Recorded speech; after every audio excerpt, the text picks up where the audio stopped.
experimentation. Different schools will have different offerings, different edtech companies with different offerings. And for parents, that's a good thing because they feel matches what their expectation was. So I think it's going to be an exciting time. A lot of innovation is going to happen. Teachers have been forced to change. School leaders have been forced to change because of COVID. We've been forced to ask ourselves what is our role if schools, the buildings are closed. And we have to reinvent ourselves. And I think going forward, this attitude of reinvention will continue. So it's going to be an exciting time. That's great. Thank you so much, Mr. Amul, for sharing your valuable views. And I think most of the educators sitting here, those who are parents themselves and educators too, would agree that this is so valid. It is so valid that we have to actually reimagine the entire system, the entire structure. And who had thought that here in early childhood education we would be having a child sitting in front of the screen and talking to the teacher. So unprecedented times. The future is so unknown right now also. How do we know what the children are going to be doing when they step up into the higher universities or the job markets? Most of the jobs which were present till now are redundant. So for that, I think I'll go over to Dr. Vasavi. Dr. Vasavi, we all talk about STEAM or stream. Now, in STEAM, we have always thought that it's only for the higher grades. But do you think STEAM implemented well in early years can foster 21st century skills? Is it an important part of early childhood nowadays? Over to you. Thank you, Smriti. A very relevant question because when we talk about STEAM, when we talk about integrating this framework of STEAM, which indicates science, it includes science, technology, engineering, arts, and math. When we talk about STEAM, it essentially comes into our mind that it's something that the grown-ups are going to do. But STEAM is an integration. It's a framework of learning where children learn how to solve problems, think critically, analyze, predict, evaluate. So these are opportunities that we need to give from the early years, because these first 8 years of the child's life, when they come to the school, when they come to the first learning platform where they get these opportunities, they start developing these skills. So when we take a very small example, like if we just say about this science experiment of seed sprouting, and the different stages attached to it, so it kind of gets the child to think what is happening, what they are doing, what they are planting, what is coming out of it. So these are the different stages where they come and they explore, they ask questions. So here, for early childhood educators, as children are very young, we need to create an environment where they learn from the environment and they start questioning. So we need to keep it very open-ended, and we need to allow them to question, so that when they question, they come up with their own solutions, they come up with their own predictions, they come up with their own hypothesis, and all this is going to hardwire them for the future in terms of the problem-solving skills, or in terms of all the 21st century skills that they need in this ever-evolving world. So the education space is like, it's very volatile, it's kind of evolving all the time. So we need to prepare our children right from the early years with these 21st century skills through the implementation of STEAM learning framework. Thank you. Oh, that's right. So again, the question to all the people who are listening to us. You agree STEAM should be in the early years? I didn't hear you. You agree we should have a STEAM curriculum framework right from the early years? Yes. Thank you so much, ma'am, for answering. And we should add one R into it. R into it for reading. Read. No. Then research. Yes. Read now. All right. So foundational literacy we were looking at. Ma'am has gone 2 steps ahead saying research. All right. Superb that is. So we should have a STEAM curriculum framework, because the children need to have critical thinking as one of the C's. They have to have creativity, they have to think out of the box. Ms. Seema Vashisht, our honorable guest, just before us, has spoken about that, and she has laid the importance of early childhood education, the brain developing till 6 years. So my question now to Ms. Amrit. All the brain is developing by the age of 6, and we have STEAM curriculum, and Mr. Amol talked about that we have to reimagine the entire framework. EdTech is taking up a space. Do you really think so? in early childhood education, can we have, can the digital world or the edtech companies have a big role to play, and can they also help in fostering 21st century skills like experimentation? I know all the educators can go back to their 6th, 7th grade and they can say aims, objectives, observation, conclusions, all these thinking process of the seed germination, the children observing, they're finding out, they're researching, happening physically. Now what do you think about the digitalization? Well, thanks Lindy for the question and greetings of the day to everyone. Before we get to the question, let's understand the value that technology has brought into our lives. We come from a generation, I can say all of us, when we were kids, we didn't have technology. We had something called a garden, tree, and we were sent outside to play. And when you look at these children, the moment they are born, they know what an Apple iPhone is, they know what Samsung is, and they are using tabs all the time. And when we talk about digitalization, I think what you really mentioned is we are late. We are late in catching up with them because they have really moved a speed ahead. And the moment a child is born, the moment you have an infant or a toddler, they know how to switch on a phone, switch off a phone, which we would never know at our age. Our age, absolutely, I'm still struggling with technology. If somebody tells me, please change your Android to iPhone, I get jitters. And I see 1-year-olds, they know how to operate an iPad. It's scary at times, we are lagging. And when I mean we as the teaching community, we as the education community also. So when we talk about digitalization, yes, it's there. It's probably we've never felt it. We've never understood its right value. So the moment you bring up technology or any digital tool in a classroom, you see the transformation that goes from the teacher to the student in a jiffy. It becomes more student-centric. The student gets very excited, is far more engaged, whether we become a game or an interactive game or any other digital tool like a whiteboard that a lot of kindergartners used during the lockdown also. A lot of schools started using whiteboard, Jamboard, storyboards. And we did see children fostering their communication skills, creativity and all the other 4 C's also. But what we also need to understand is that even from a teacher's perspective, it is inspiring for a teacher because like I said, we do not come from that generation.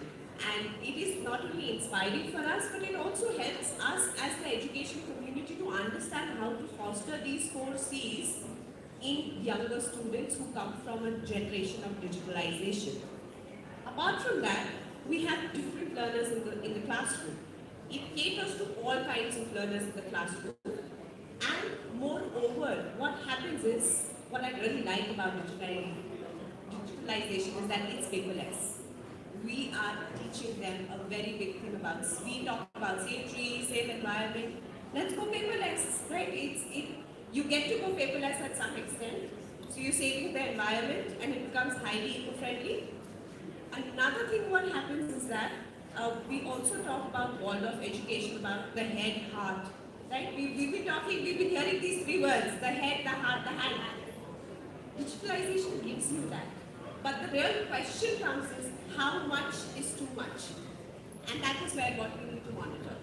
For us, as the education community, it is not only inspiring us, we also need to learn, have an open mind to learn it, experiment. What works for one school may not work for the other school. What works for one group of parents may not work for the other group of parents. So however it sounds nice and great on paper, it is going to take us a lot of time to get there to match up to the level of the current generation, the alpha generation. So we have to really speed up and have an open mind when we are speeding up things.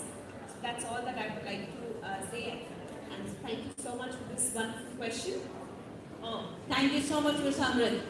And I think Ms. Amrit has actually opened a box of Pandora by saying that the teachers need to be equipped and it will take some time for the digitalization of early years to actually settle in, because currently we as an education fraternity is basically experimenting what works, what doesn't work, okay, what is too much, what is too less, should we use a digital gamification for this concept. No, it's not required. All these things are going on at the moment. But I hope we sort it out soon because the children are already ready. Now, that brings me to my next question, and that goes to Mr. Rathore. Mr. Rathore, you being a school owner, I think human resource management has become a very challenging task these days because we have teachers, we have coordinators, we have school owners like you, and all the educators sitting here. We all have our varied interests, and like very rightly Ms. Amrit said that we are not even from that generation who can take on digitalization in a sim.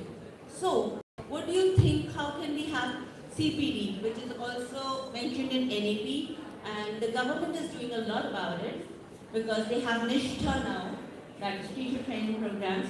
How do you think that we can continue with the continuous professional development of teachers, equipping them with these skills so that they can make our children future ready? Over to you, Mr. Raj. Yeah, thank you so much, ma'am. So, getting good teachers in early childhood centers is always a big problem. I agree. So, 20 years back, 30 years back, Hello. the same problem. 5 years back. वो was उस the time same बंद हो problem. गया था, And even automatic ही हो today, गया, it's a bigger problem automatic ही हो गया ever sir. we faced. Because कर दिया?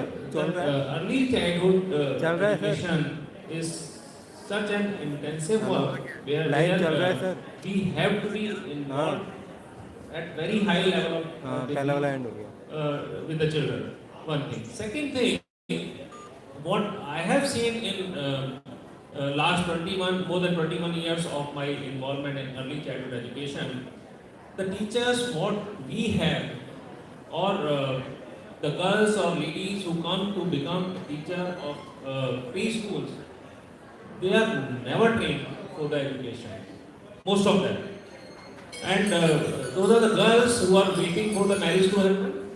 Let's pass some time so that they can say I'm a teacher. And the ladies who were working in the corporates and they left their job because of the high pressure of the corporates, and they are not getting good times to spare with the family. So they come forward and become a preschool teacher. So I strongly believe we should have a very strong teacher training curriculum. Every school, even me or Amol or anybody who is running a chain of schools or a single school, we talks about this kind of curriculum we have for our children. What kind of curriculum we have for our teachers to train? That need to be worked on, one thing. Second thing, we need to have a learning management system for the teacher education. Because now this pandemic, 2 years of the pandemic has taught us education can happen sitting at different places, distance places rather. So if I am sitting in Delhi, it's not possible to send my trainer every time to Guwahati or Northeast or southern part every time. If teacher training is happening, because one more big problem in the early childhood centers is teacher changes very frequently. One thing. Second thing, if any of my center have 20 students, they'll appoint teacher accordingly. Whenever 10 more students will join, one more teacher will be appointed. For another 10-15 students, one more teacher will be appointed. So every month we have to do the teacher training. So for that reason, we should have digital system. Learning management system should be there for the teacher training. It can be some third-party arrangement, or for the big chains like Sanford, Sham, other brand can be delivered in our schools. Oh, thank you, Mr. Rathore. Beautiful point put forward.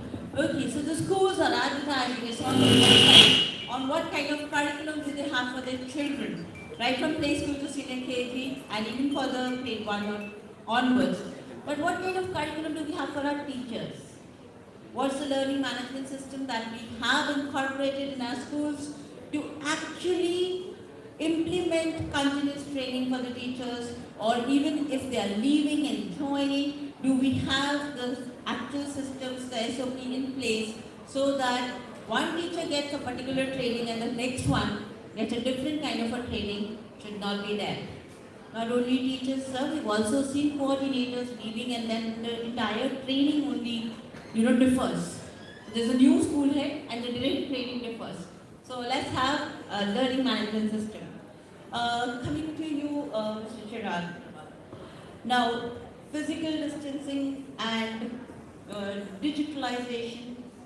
Learning through a digital medium, you can be sitting anywhere in the world and still learning, and you can have that kind of a system.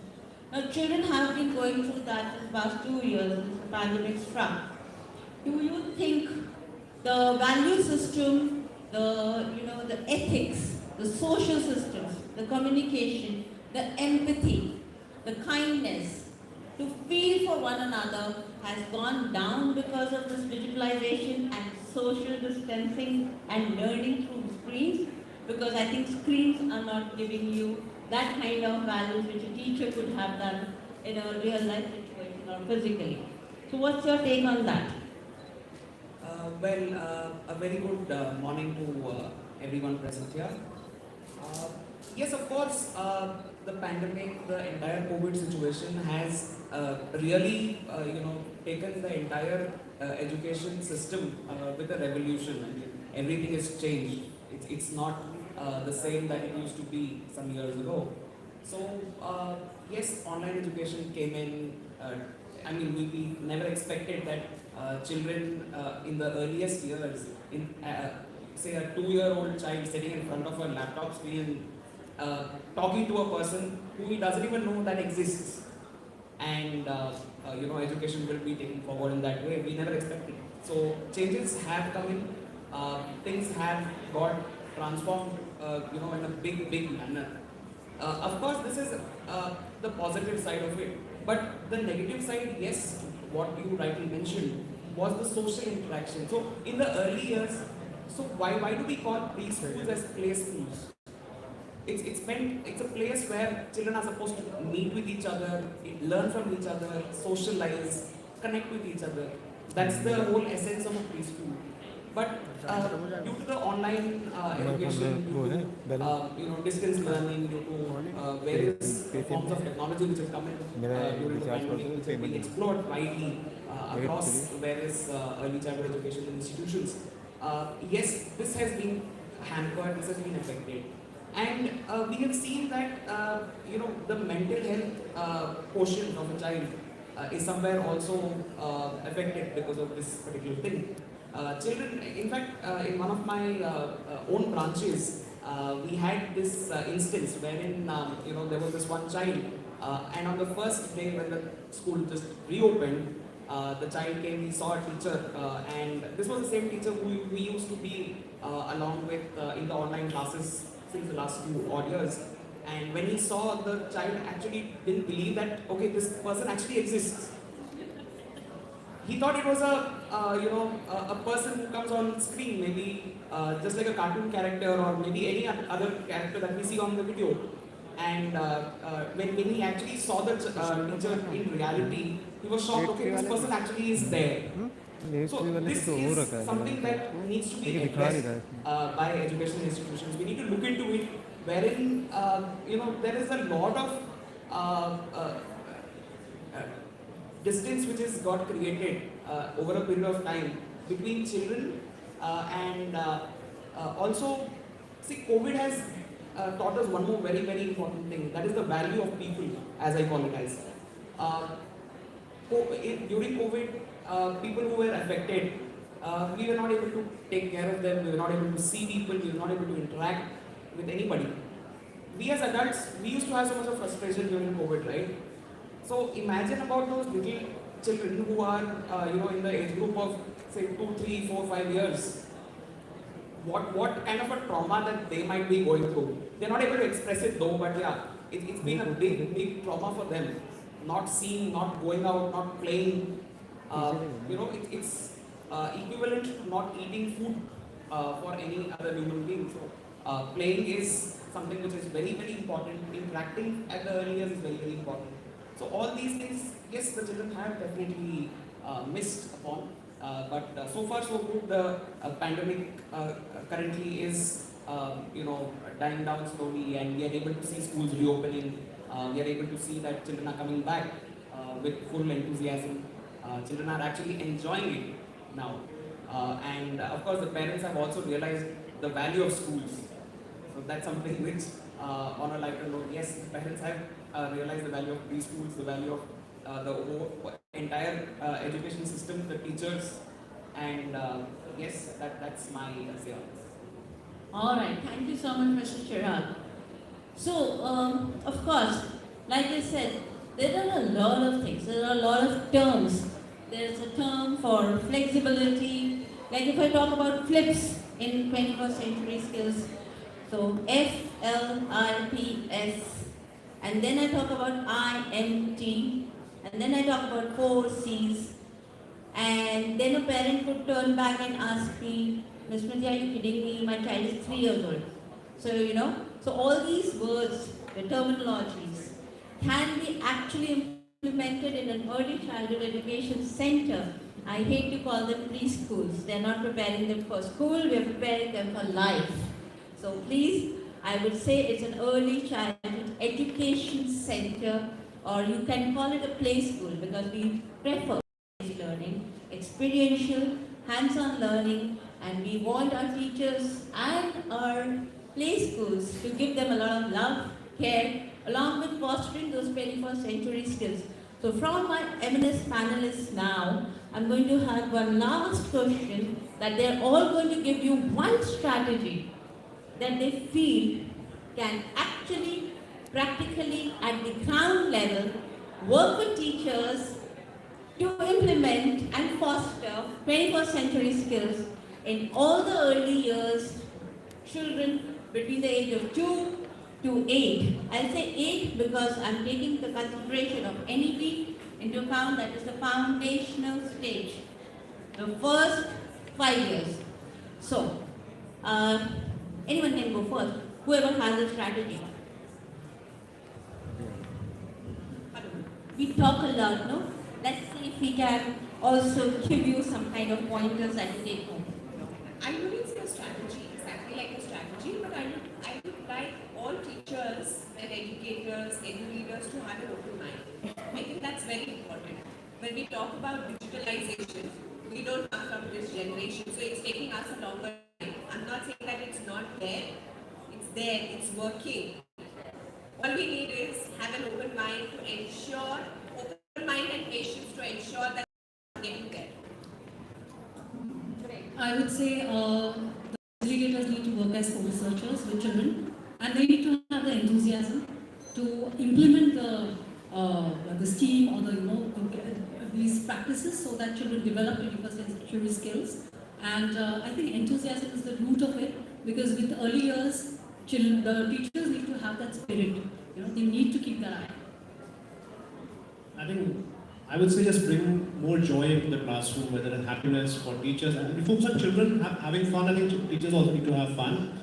And in fun, whenever, even we are all grown up, the minute we have fun, something happens to us as well. So we all like to have fun. So I think let's take out the tension of this, that's how I have to prepare for a VUCA world and all that. And AI, and let's have fun. Through fun, you'll experiment, hands-on learning. People will feel more attached to the organization. I think it brings a lot of positivity and change rather than being a top-down or a bottom-up approach. I think if you want to bring about change, bring joy to your classrooms and schools. All right. I would say, being a role model. If you're an educator, if you're a parent, whatever you want the child to do or be a role model for it. Practice it first yourself, and then expect the child to do it. Awesome. Yeah. So I would like to bring education for the parents and for the teachers in my schools. One thing. Second thing, I want to educate them to understand these are young children. Leave them like they are. On preschool teachers, they'll take care of their development, and you replicate the same thing at your home. So that's the thing I wanted to bring this kind of changes in my system. All right, thank you so much, Mr. Rathod. So, I hope you people got your pointers. So, a few notes that came to my mind also, like Mr. Ramol said, learning and teaching, both should be choice. Teaching should not be stressful because that stress will pass on to the child. Because like Mr. Chira said, let's be role models. If we are happy adults, we're going to raise happy children. And the last point is that, yeah, forget about preparing and all of those. Who prepared us for COVID? Did your school prepare you for COVID? Anyone? No? Did your school prepare you for digitalization? Anyone? No? But we did well, didn't we? So let's clap for ourselves. Yay! Educators rock. Whatever you do, however you do, keep the child in mind and you'll never go wrong. Thank you very much for listening to us. Thank you, Smriti. It was so much. Well in time, I must say, first of all for that. And secondly, We were the only one.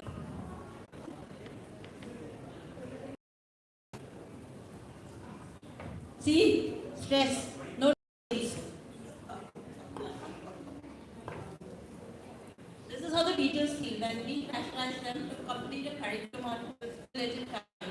The children were not listening. The children were having a bad day. But still we want a particular day's task to be finished in that day. Stress. all right, can we ask Shruti ma'am to give away the mementos to the panel?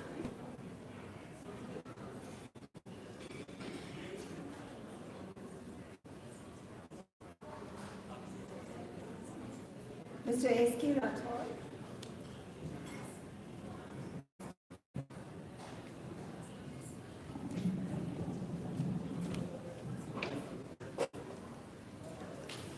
Bye, bye. Dr. Vasani Ashari. Meanwhile, may I ask the second panel, please be assembled near the stage.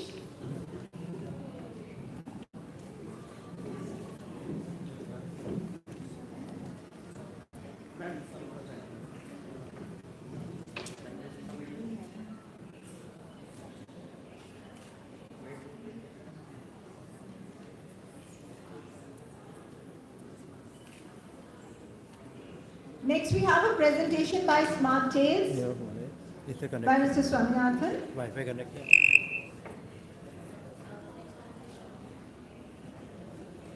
We have Mr. Amol Arora.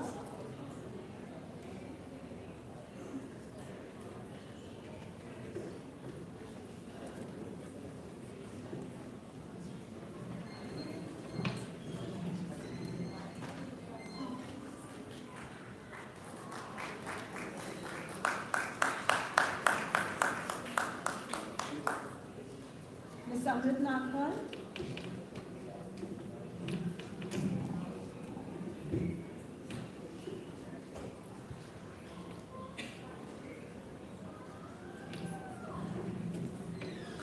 Mr. Chirag Agarwal.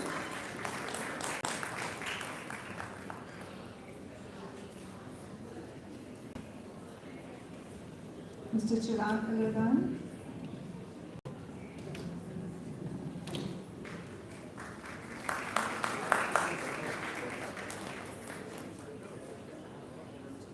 And our moderator, Mr. Priti Agarwal.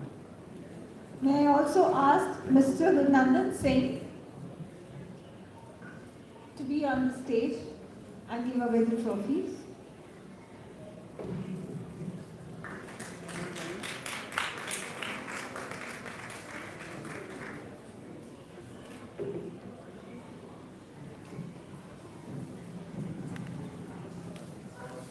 Mr. Amol Arora.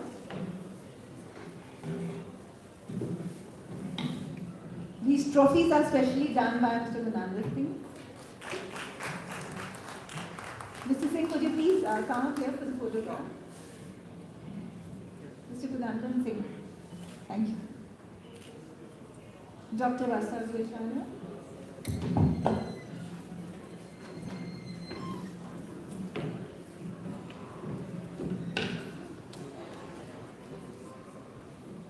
Mr. Chirag Agarwal.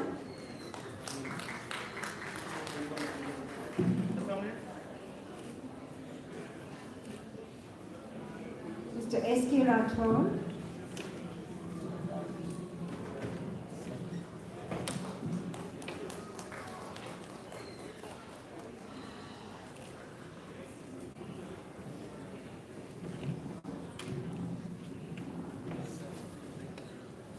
Mr. Amrit Nagpal.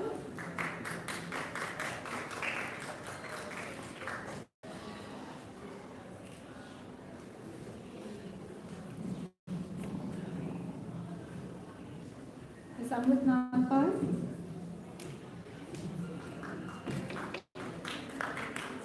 And Ms. Smriti Agarwal.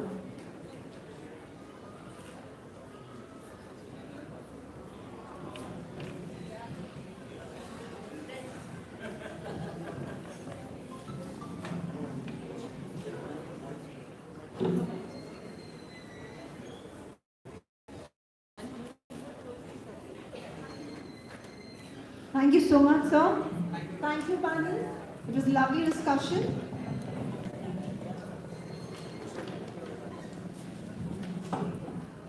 May I now call upon the stage Mr. Swaminathan from Smart Trade.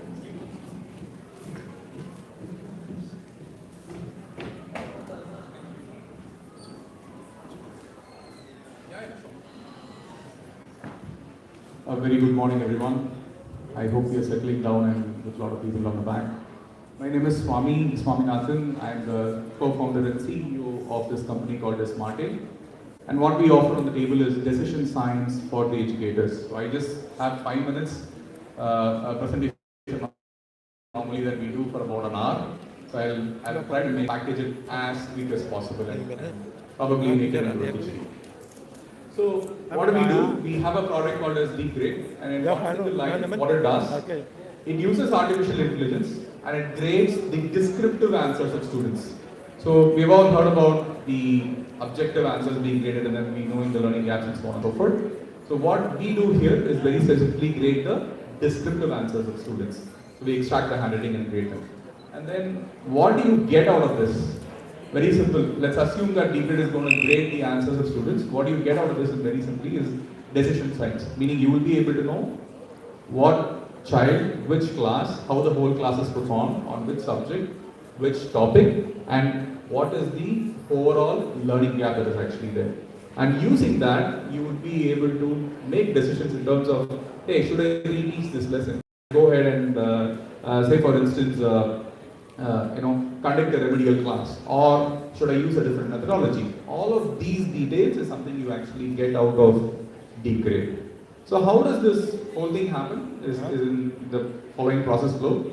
But even before that, I know all of you are busy with your coffee, but I would humbly request you to pay your attention for the next 3 minutes. So very simply, we were awarded as an AI game changer by NASSCOM. There were hundreds of startups which actually participated, and we were recently announced a couple of days back where we are the game changer in terms of bringing in artificial intelligence into the education sector. And then the process side, how the whole thing works is we offer something called as grading as a service. So, if you are going to run your tests, you are going to run your exams, whatever in the school, slip test or class exam, cycle test, whatever it is, we have a question library which has about 50,000 questions plus more, which could be used directly along with the configured answer key. And if you don't have them, you could always send it to us and we will add that into our system. Then the teachers can actually go ahead and you can create the test, whatever that it needs to be done. Once that is done, the teacher goes through their normal process of running the class test, and then there is a conducting the class test in the class, and then they will be able to scan this and upload. So how will they be able to scan this and upload? It's not a flatbed scan. What you're seeing on the screen here is a multi-page scanner, automatic document feeder, where the whole bunch of sheets is scanned at one shot, and then this is getting graded using AI. And after the grading is done, the Deep Grade academic team, we have our own academic team, which actually does a review of what has been AI graded, and then publishes the results and analysis back to the teachers and the school management as such. So we offer this as a grading as a service back to the schools. And very importantly, what you get at the end is to see the complete results. So what we can do for grading today, it's not like a simple process automation, it is more of an intellectual automation where we are doing the job of a human being who has been correcting, a teacher who has been correcting, we are doing the same job but with higher results. So now, what you get is, what we can do today is English, Science, Social, EVS and including Maths, we are able to grade using deep grade. The linguistic part is something which will be coming in the future, and the benefits as such is very simple. The last panelists were talking a lot about that we should have their own training module, we should have their own training programs for schools where you upskill the teachers and so on and so forth. But unfortunately, where is the time for the teachers to go and sit in the training classes, even per quarter? Because they are in about 6 periods and 7 periods, they are in the classroom with the students and doing their activities. So with this, there is a huge amount of time saving that is actually there, which we can actually provide. Plus, we will be able to give you the learning apps. Plus, we will also be able to give you the analysis and reports. That is very, very important. So, I don't have a stall here today. You might not see my logo over here. Call me a last minute addition. So, there is a form. There should be a form which should be there in your table. And then, if at all you're interested in seeing a live demo in your school, we could always come down, take one of your classes, do a test for your class, give you a report right on the table and say, hey, this is how AI grades it. And then you can review this and then we can take it on further. So this is my name and my email ID and my number. And there is a Google form there, or very simple, if you go to Google and search for SmartAid, you will still be able to look us up and probably reach out to us, and we will be very happy to do it. Thank you so much, pleasure, and please enjoy your coffee. Thank you. So though I said a thank you, this is one book I wanted to recommend. I probably ran a little fast. So this is a very important book. This book is called as the Fourth Education Revolution, which talks very much about what is AI and how it's going to impact the education. There is one small paragraph, I'll just read it out. This book is a call to educators, to everywhere in primary, secondary, further higher education in all countries, to open our eyes to what is coming towards us. If we do so, then the future will be shaped by us in the interest of all. If not, others, large tech companies, governments, and even the bad guys will decide, and we will have only ourselves to blame. So this is a very, very good book which I recommend to all the educators over here. Thank you so much.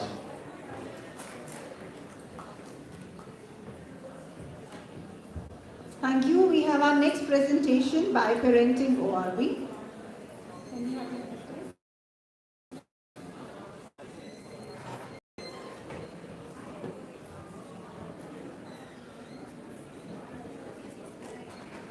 May I request you all to please take your tea and coffee and come back to the places where you're sitting. It's a humble request to all the participants out here to please be back on their seats with their tea and coffee. We'll definitely get a lot of time for networking, I assure you. The lunch is waiting and we'll surely be networking at that point of time. Can I please request everybody to be seated?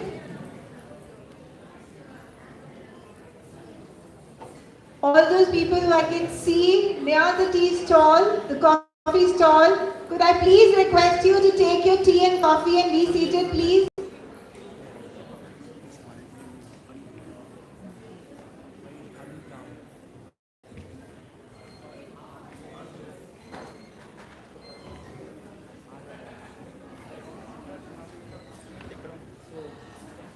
Good morning nation builders.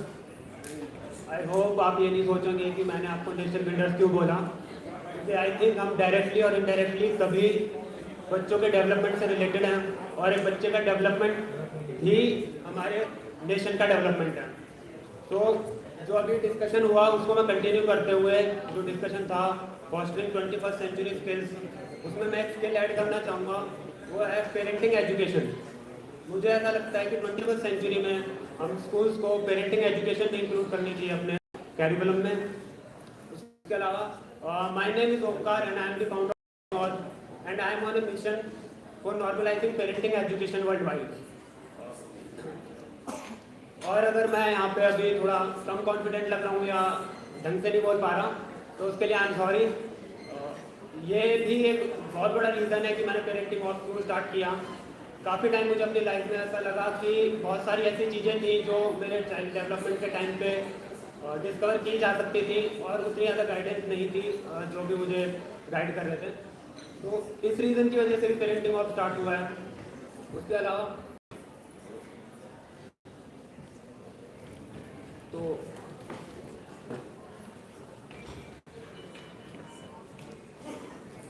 और मैं एक main point highlight करना चाहूँगा कि हर parent अपने बच्चों के लिए 500% करता है, लेकिन इशू ये है कि बहुत सारे पेरेंट्स को उतनी ज़्यादा नॉलेज नहीं है और जो पेरेंटिंग और वो यही काम कर रहा है कि हम पेरेंट्स का जो डाटाबेस है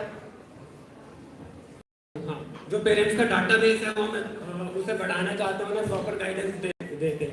ये चीज़ सिर्फ अकेले स्कूल्स पेरेंटिंग और नहीं कर सकता, हमें स्कूल्स की ज़रूरत है क्योंकि वहाँ से हम स्कूल्स के साथ मास में पेरेंट्स को कनेक्ट कर सकते हैं।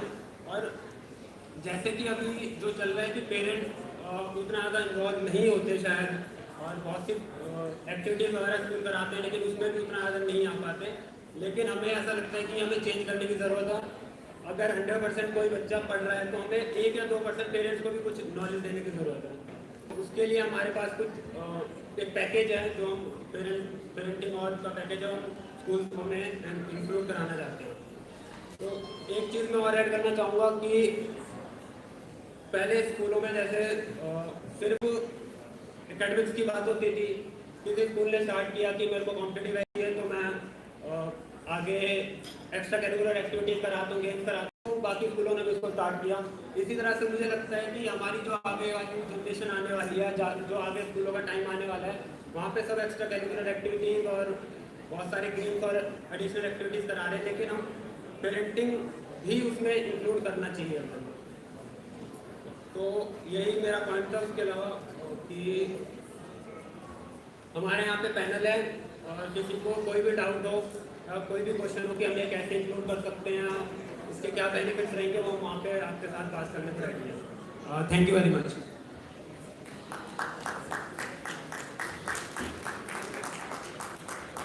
And also we have a video, you can see it.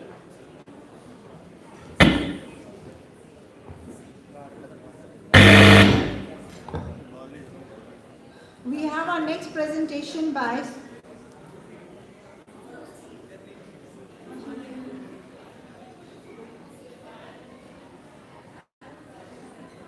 Understand the essentials of children's behavioral, physical, cognitive development through structured courses and a marketplace for connecting with professional parenting experts. An initiative for normalizing parenting education worldwide. Our services are Ask for Questions, 10 minutes parenting subscription, structured courses, video consultation with parenting professionals. Parenting ORB offers schools to enroll our exclusive parenting package in the school's curriculum. They can distribute or sell it to parents in any form, complimentary, mandatory, or optional. This package contains access to our 3 services, that is structured courses, 10 minutes parenting, and ask your question. Enroll exclusive parenting to your curriculum and upgrade your school to next generation.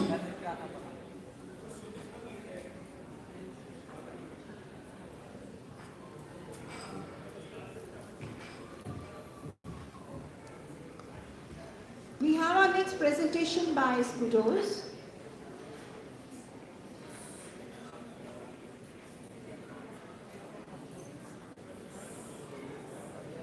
Are we there for the presentation?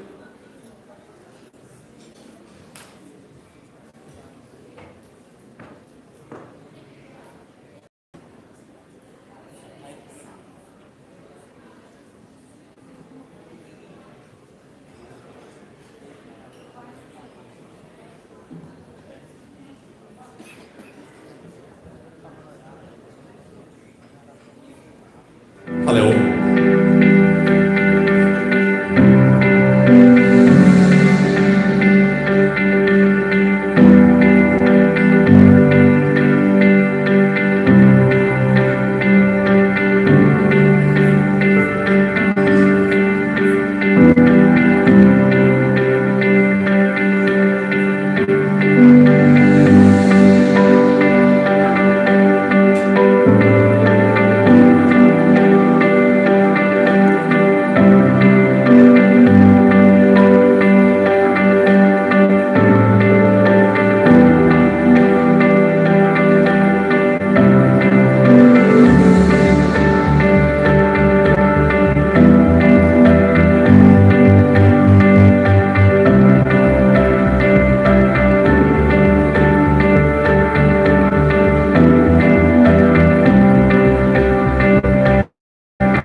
Very good morning, आदाब, सलाम अलैकुम and सत श्री अकाल।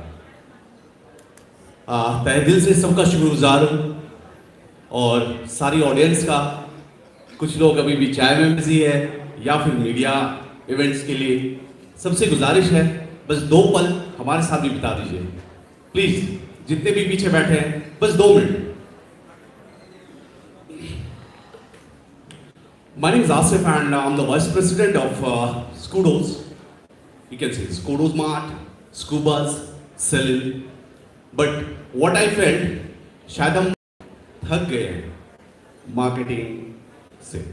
बहुत सारे लोग आते हैं, हमारे पास ये प्रोडक्ट है, हमारे पास ये प्रोडक्ट है। सो पहले आदाब और सलाम उन सारे उस्तादों को जो यहाँ पे हैं, उन सारे टीचर्स को जिनकी वजह से मैं यहाँ पे आज खड़ा हूँ।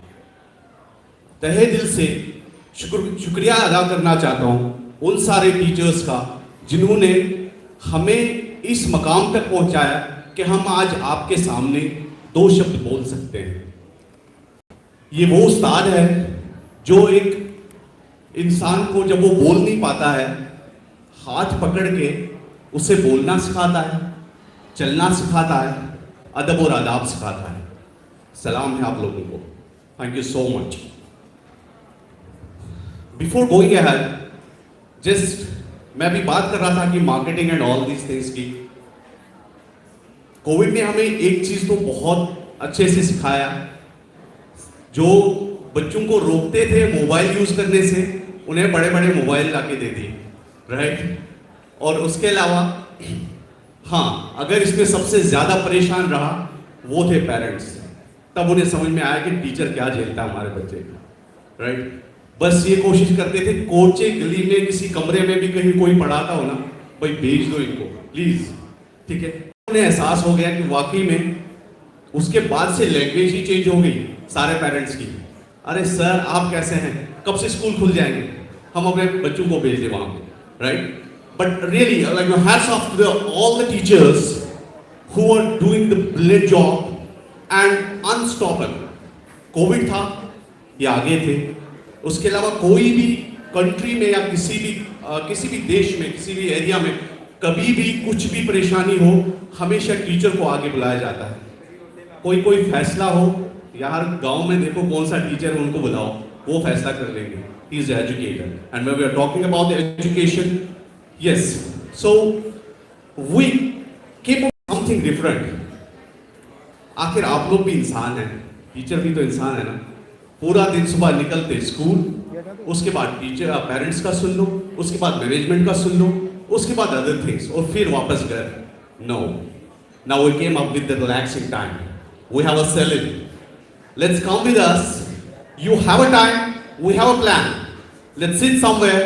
We'll not talk about education, we'll not talk about the other things and all. It's only we describe ourselves, we talk about me, you talk about you. That's it, simple. Now मुझे कुछ fun time चाहिए. Yes, we have a select. So please, let's do one thing. We have a team outside, we have a counter, and we'll come one by one to you to explain more about what we are doing actually. So I know that definitely you want that time. Yes, you actually want that time, and we're here for that. So before concluding, I have a Scudos, which I told you. Scudos एक ऐसा platform है जहाँ पे हम सारे schools को एक under one umbrella लेके, ताकि पेरेंट्स को इजी हो जाए, पेरेंट्स को बहुत इजी हो जाए कि स्कूल सर्च करना, कंपेयर करना और उसे बुक करना। It's a very best platform for schools, it's a very best platform for the parents. उसके अलावा स्कूडोस मार्ट, जहाँ पे जो स्कूल्स को नीड है, चाहे उनको ERP सिस्टम, पब्लिकेशंस और अदर थिंग्स, वो भी हमारे पास है। But today I really felt that I don't want to do any sort of marketing here. Yes, I came here only to say you, let's cheer up. Thank you so much, and stay connected with the other event, we'll proceed on with the other events. And really बस एक share से close करना चाहता हूँ। कहाँ से इब्तिदा की मैंने, कहाँ जाना नहीं मालूम, कहाँ से इब्तिदा की मैंने, कहाँ जाना नहीं मालूम, सफर जो तय किया मैंने, सफर बाकी नहीं मालूम. Thank you so much. Thanks all.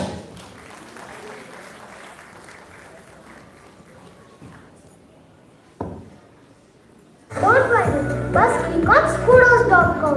Search करिए, कंपेयर करिए, पसंद आए तो एडमिशन. क्योंकि तरीका बदल गया. सही स्कूल बस एक क्लिक दो, कंपेयर करो और सेलेक्ट करो. Search school with schools. Thank you so much. May we have our second panel on the stage, please? May we have our second panel on the stage, please? For this, I invite Ms. Alpina Bavecha, Principal, Olympus School, Dr. Dheeraj Mehrotra, Principal, Commerce Global School, Dr. Bhavna Chebar, Principal, Laburnum Public School, Dr. Sunita Swaraj, Principal, Heritage School, Vasant Kunj, Mr. Harshad Bansal, MD, Abhinav Junior Schools, Dr. Deepthi Sharma, Principal, Pragyan Public School, Ms. Anu Arora, Principal, SI Suri DAV Public School, and our moderator for the session, Shruti Verma, co-founder, Scudos.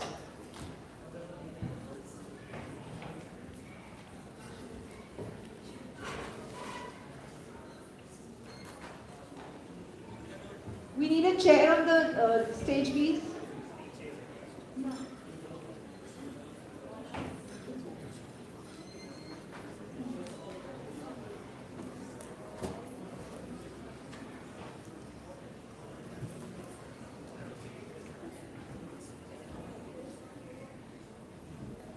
Can you put it one?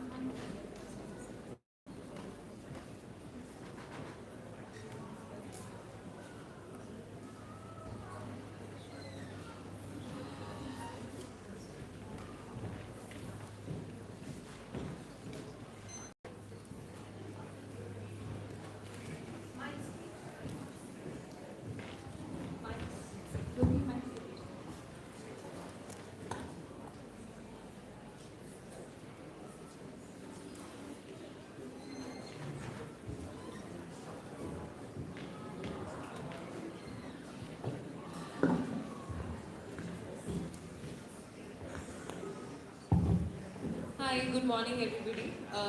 The topic for panel discussion is reimagining education with technology. We know that we have come through 2 years of suffering from COVID and the different technologies that we have come up with for conducting online classes and equipping our teachers with different methods to actually do the implementation of those online classes and even understanding parents and students in different various methods. This discussion would be focused on how did we actually overcome it, what were the methods that we used, and how this was a teaching for future. I mean, every 6 months we realize there's another wave coming. Every 6 months there's a terror as to the schools will be shut, like kids will be at home. There will be different methods that we have to go through again. So, there should, I'm sure all of the educators have kind of figured it out, but the uncertainty is really bothering, right? So, I would like to address the first question to Ms. Deepthi Sharma. How did you cope up with education during pandemic, and what steps did you take to immediately deal with the chaotic situation in your schools, and how did the technology play its part? Yeah, very good morning, one and all.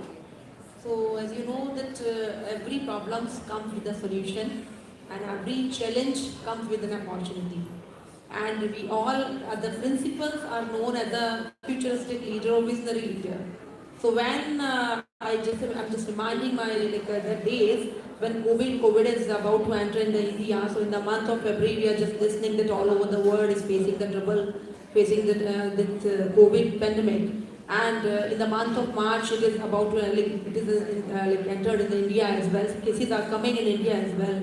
And in the nearby 18 March, the last board examination was immediately cancelled. The board examinations were cancelled, and schools, we have received the notification from the government side that yes, every school has to be closed. And it was quite uncertain that till when we will be going to be open. So at that point of time, as a leader, I planned that just the things were going on, listening so many news.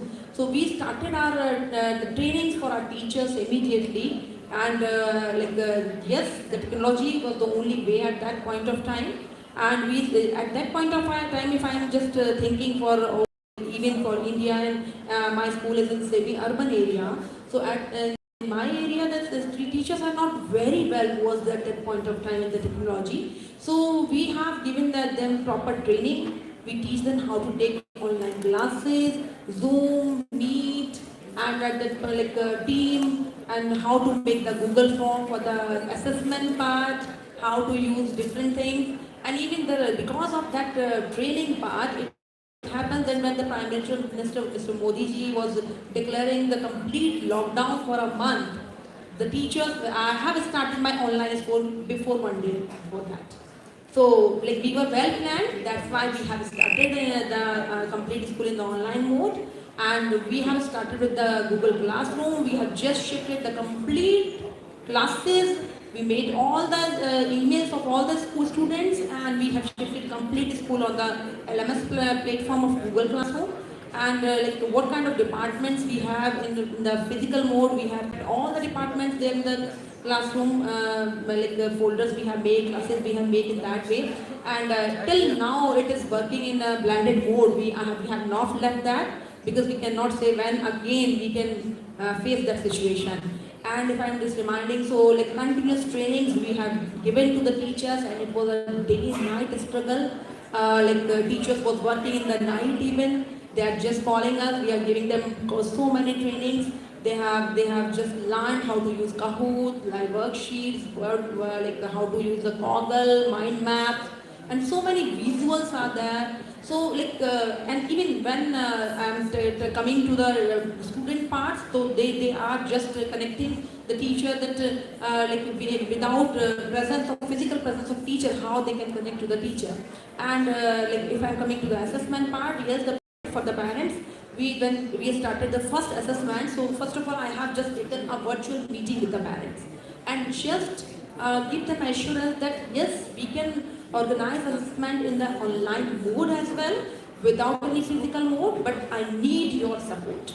So you need to play as an observer in place of the teacher, so that we can organize a successful assessment of the students with the coordination with the parents. And yeah, it was a successful assessment, and then after that we have conducted online PTM as well.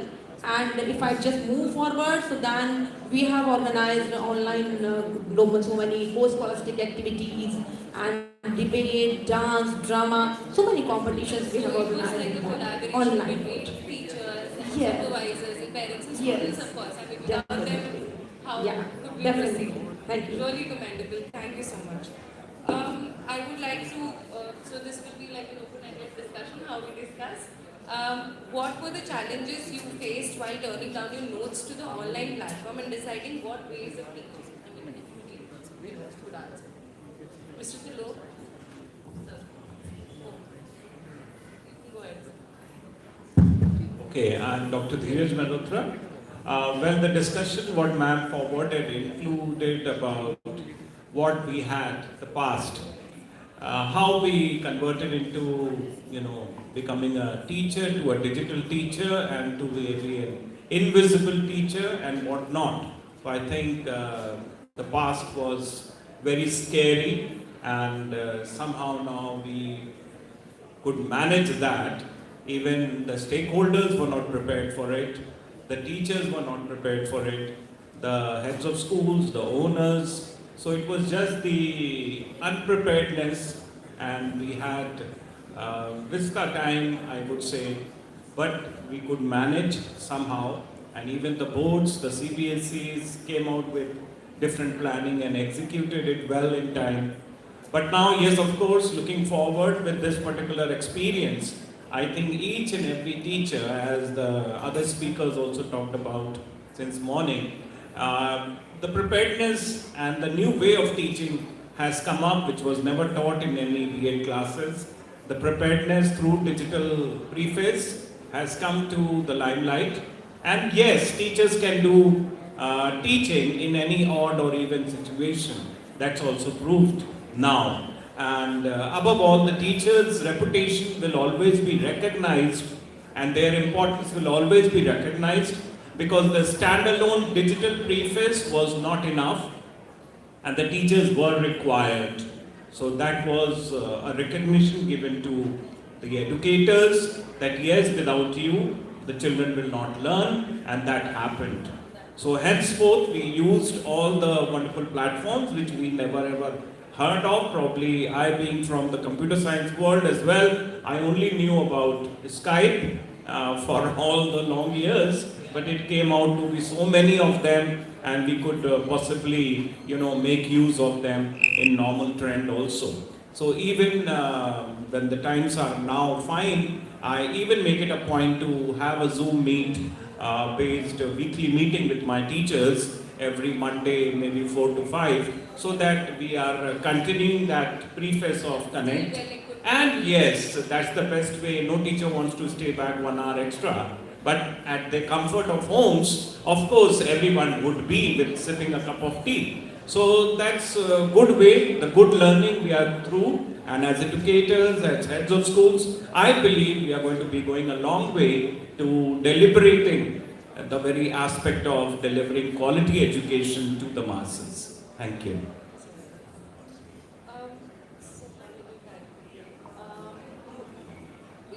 Implementing technology, were there operational challenges or implementation challenges or introduction challenges during the initial days of COVID lockdown and implementing all of these things at one go? Because there weren't many steps, they were just at the, we were all there, out there. Actually, I've been a little lucky there. In 17-18, when Google for Education started, my school immediately enrolled. So we were already undergoing the sessions by Google. My teachers had attended workshops and they were already having online lesson plans, Google Forms and things in place. So I don't know, I was lucky, I think. I could never foresee that COVID would come in such a big way. So when this came in, initially we started on Zoom because all the IDs and all were not in place, because obviously we were not using it for classes, but we were using it for other purposes. So, but my teachers were aware of all the procedures. So we created the classrooms initially for about 10-15 days maybe we were on Zoom. And in those 10-15 days what I did was I asked my computer department to train the teachers online. They would take a Zoom session and train them on Google. So I know that sounds a little strange, but that's what we were doing. So, and within 15 days, everybody was ready and we switched to Google in a big way. Wow. And so, I guess I got lucky. Is there any advice that you would want to give to people who are starting in school, teachers who are starting their careers, right from the beginning? What would be that one advice, especially in terms of technology and in terms of, equipping themselves in smaller, even Google, Zoom and all of those things? I think the first and foremost thing which every teacher, in fact every individual should have, is that you should have an open mind and a love for learning. Because the day you close down your mind, you think I'm not going to learn more, I know everything. It's over. The game is over. Then you're going to stagnate. So first of all, the attitude of the person. I've always said during my interviews, I'm looking more for attitude than for aptitude. That's, very honestly, if you have a good attitude towards your job and towards work in general, you will always do well in life. I think that goes for every individual, in the business, educators, everything that we And if you're really open-minded, then you can learn anything. There is no end to learning. You start learning from the day you're born to the day you die. Very, very true. Thank you so much. And it's really visionary of you that you were already registered on Google. I mean, Really something wonderful guided me, because I saw their ad was scrolling and it said Google for Education, schools would like to join it, and I just enrolled into it. I don't know what pushed me into it. I mean, that helped. That's a very big help. Yeah. It was a big boon to me. Thank you so much. So next question would be, did you make a new curriculum or language structure while implementing online learning system? So see, when you talk about new curriculum, first we have to understand when the pandemic started, everyone, all the educators across the globe were fast-tracked into this, right? And as ma'am rightly said, we all were clueless. We had no idea how to go ahead, even as heads. So I remember when we were trained, first principals were trained, and then we used to train our teachers. So we actually realized what is, working from home. I mean, I always used to envy my friends who were working from home, managing their children, managing home. But that 1 month initially when we were working from home, it was so difficult, right? And but hats off to all the educators across the globe, because the way we came up, that is what we did not give up. And we actually set examples for our own children, right? And when you say if we develop something new, so yes, curriculum was the same, but the pedagogy, the delivery changed. And believe in me, all the educators sitting out here will agree with me that, each day we were evolving. Each day, and any educator, so we had set up in our school, a common WhatsApp pool, where any educator who was coming up with something new could share in that, sharing ideas and learning. And all that Kahoot app, there was maps, everything we could do online. So which was really crazy, and today, yes, we all educators, I should say, we can proudly say that our teachers did everything online. Whether it was assemblies, whether it was events, yoga, music, dance classes. I think when we started with the academic part, but very soon we moved to all these activities. We identified, because we realized that, it's not only about academics, it's about the entire holistic approach of a child.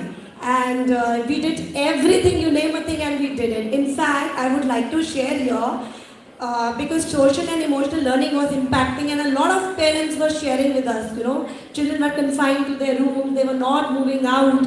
We also organized class parties, believe in me, and we used to send a circular to parents, that they can organize, children can sit with drinks, and and there we gave the child, the opportunity to speak freely. So I think we did everything, remedial classes, and as sir was pointing out, that it was, from the comfort of their homes, teachers were available, we were available, children were available, and today I would like to say that it is blended in our curriculum now. So before the school closed in May, one of my teachers had to organize a class assembly, and she took permission from me that, ma'am, on a Saturday I want to practice. What if I don't call children to school and I send a link? And believe in me, I was just wondering, wow, it is now imbibed in us, in our curriculum, and that is the way ahead. That's really, really good. Just another question. Apart from, initially days when obviously academics and other co-curricular, mental health also played a very big part, even for parents, teachers, principals, and especially students. They were just, so confined and everything. How did you manage that? Yeah, sure. So as I also said, that social and emotional learning was a big, impact, and children were confined to their rooms and they were in their own visual world. So I myself have a daughter who is 16-year-old, and I realized that she was also like other children in her own world, right? Didn't want to move out. But then, yes, our school counselor was also active, so we had shared a lot of circulars with parents that if children need help, and as you asked, what did we do? So we as a school, we created a class teacher period. So wherein, these children in the beginning of the class 10 minutes, and at the end of the day 10 minutes, children were free to speak. And we also left children unattended for 5-6 minutes, wherein they can talk to their peers. Yes, the instruction to the teachers were that you please be there, because we have to monitor the discipline.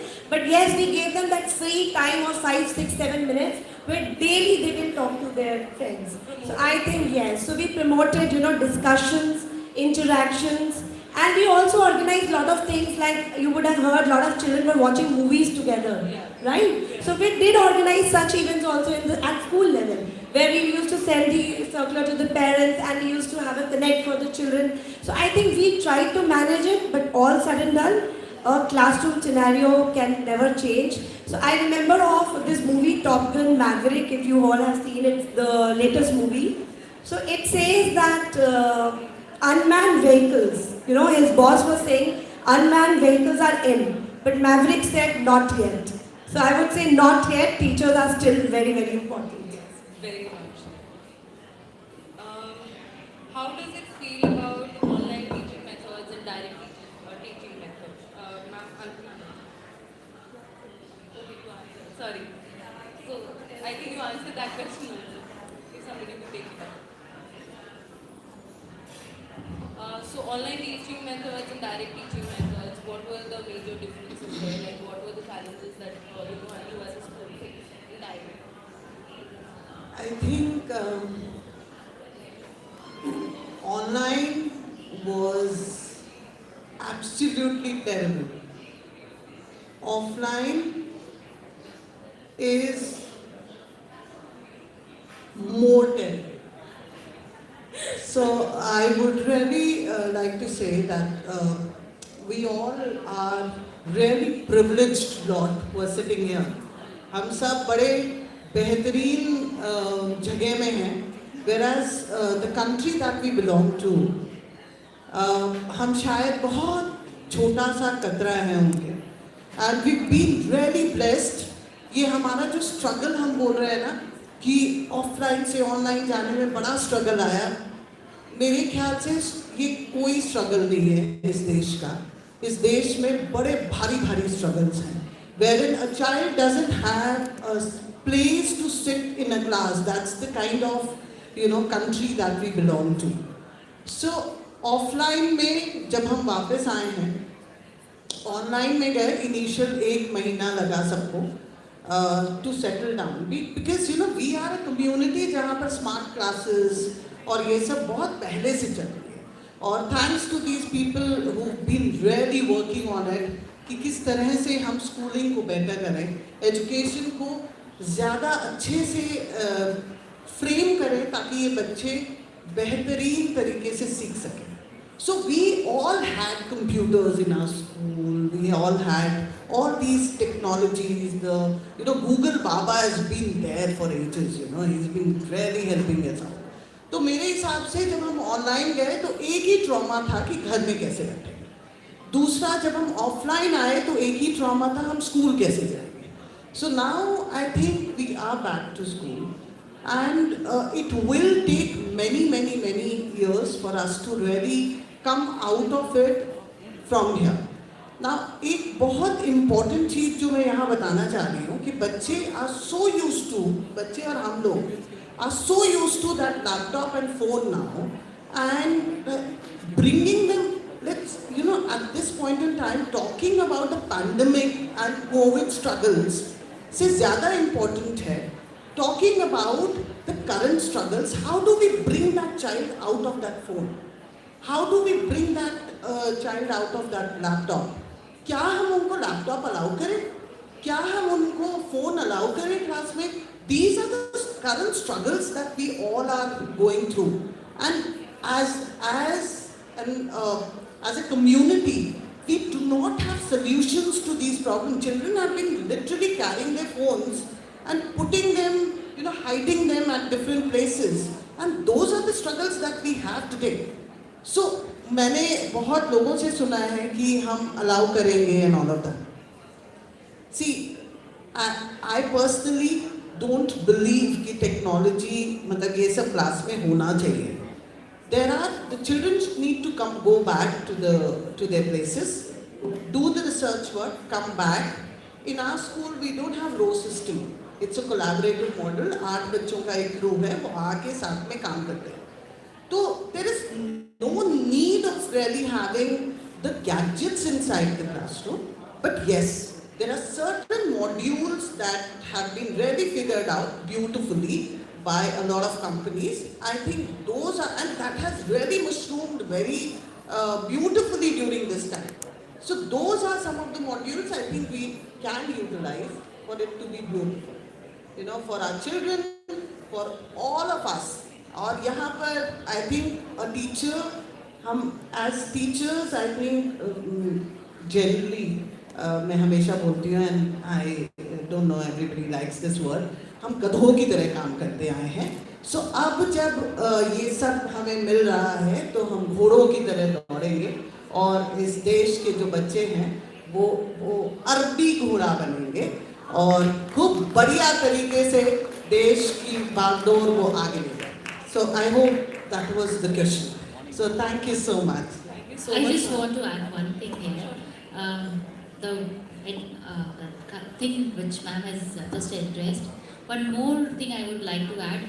Now the parents are having a habit, ma'am, assignment WhatsApp group पे नहीं है. Because during those days we were used to share this. And now we need to have a workshop for them कि अब नहीं आएगा. Those days are gone and the student will say, yeah. And secondly, what ma'am has said, I always quote this thing that teacher is always a good teacher. The class either it's online or offline. आप ये भूल गए कि जो offline class भी होती है उसमें जो बैक बेंचर अभी भी वो बच्चे हैं इस सभा में भी जो हमें नहीं सुन रहे हैं.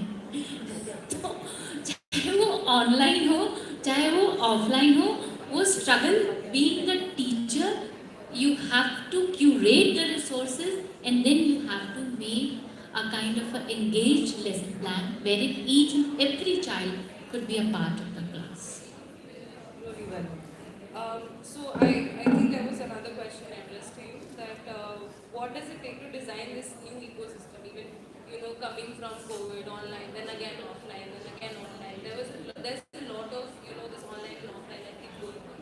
So what does it take to build these ecosystem in place so that any time that we have to switch, we can switch? So is there anything that you'd like to address with that? See, changes are always, I believe I just quote here that change is the one thing which is permanent. Fine. So it is your learning. Whatever my co-panelist has said just now, this time has come, we were trained, we were groomed and we got the opportunity, we were blessed that we had, and so on. The thing is this, we are, just said, ma'am has said, कि अरबी घोड़ा बनने के लिए एक ही चीज़ मैं कहूँगी यहाँ पर that we have to be a self-learner. We are in the third decade of 21st century. If you talk about कि आज की सदी में we all are leaders here, अगर हम ये सोचेंगे कि 2022 में किसको कैसे पढ़ाना है तो हम वहीं के वहीं रह जाएंगे. अगर मैं ये तैयारी करूँ कि मुझे मेरे देश में हर बच्चे को, जो हमारे मोदी जी का संकल्प है कि हम ड्रोन में सबसे ज़्यादा हम रहेंगे कि हमारी जो कंट्री है that will be the best manufacturer in this. तो क्या मैं अपने बच्चे को क्या उस तरह की शिक्षा दे रही हूँ? क्या मेरा क्लास 3, 4, 5 का child is that child is well prepared to be in that particular to get job of that particular field? क्योंकि वो टाइम आने वाला है. मैन्युफैक्चरिंग ड्रोन की हो रही है तो क्या हम उसको बनाएंगे? तो हमें भी एक ऐसा इकोसिस्टम बनाना है जहाँ पर हमें सेल्फ लर्निंग को प्रमोट करना है. Either it's a teacher or it's a parent. And एक चीज़, एक मंत्रा सबको मैं अपने जो भी मेरे संपर्क में आता है बोलती हूँ कि एक जरूर सोने से पहले बोलो एक बार, becoming better. I am becoming better, becoming better. Do I am becoming better and I am becoming better?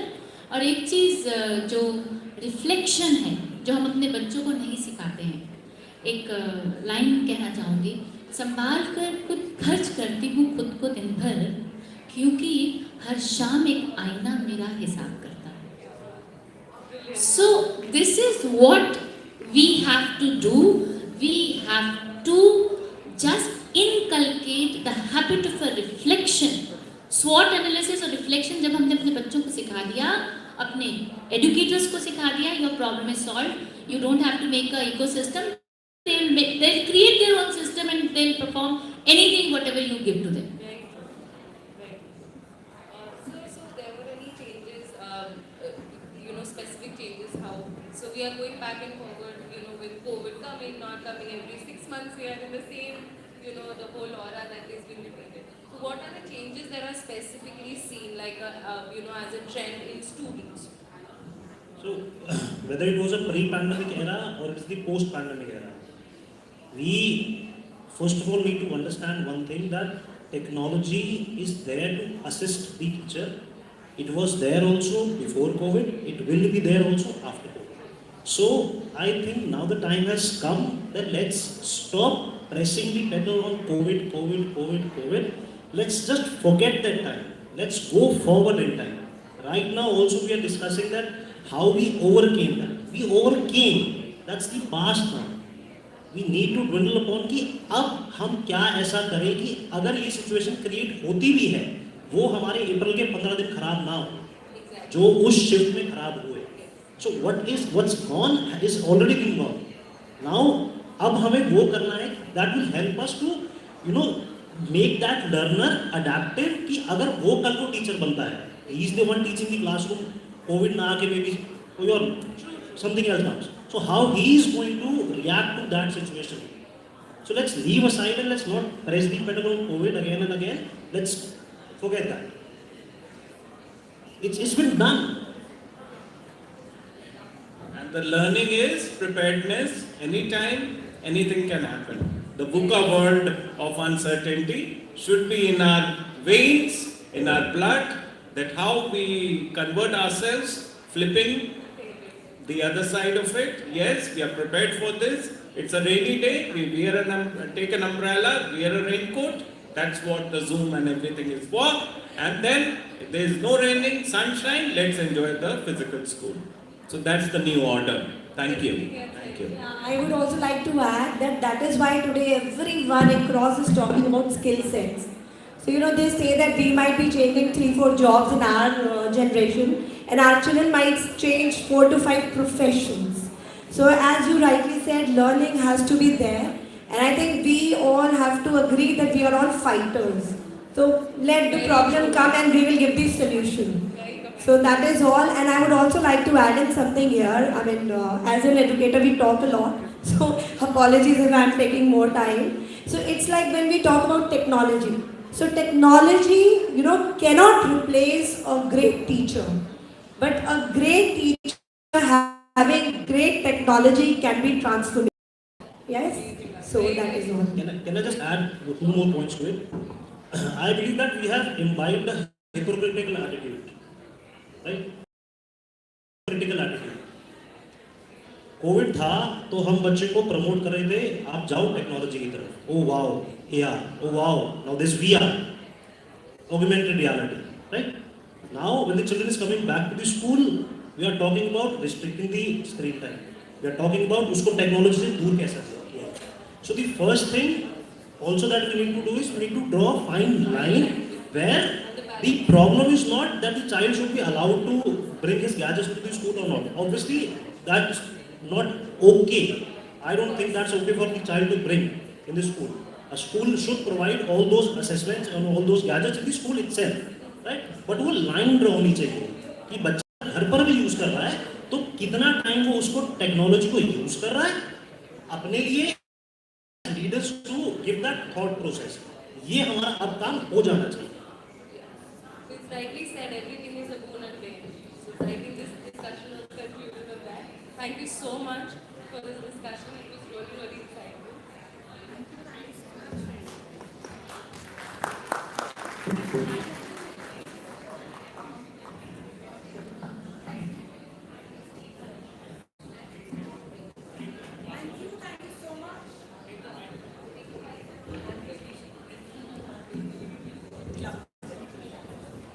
Thank you so much.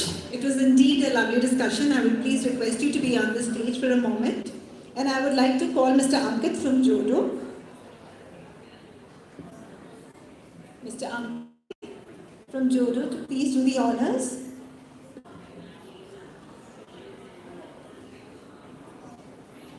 And Mr. Vipul and Mr. Varun from Head and Heart.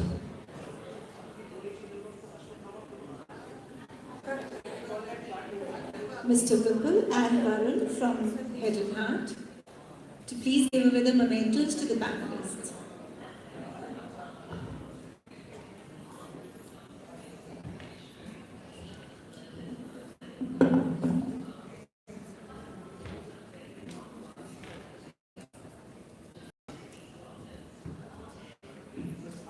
Ms. Alpana Babeja.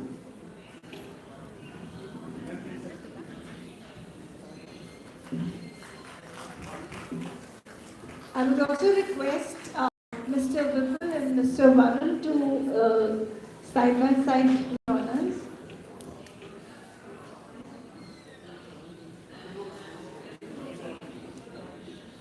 Sulok sir is not here.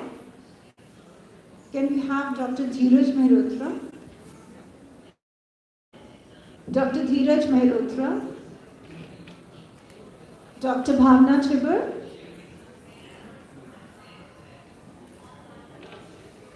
Dr. Bhavna Chibber. Dr. Sunita Swaraj.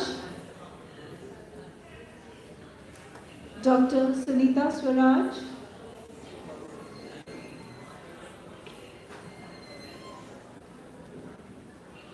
Mr. Harshit Bansal.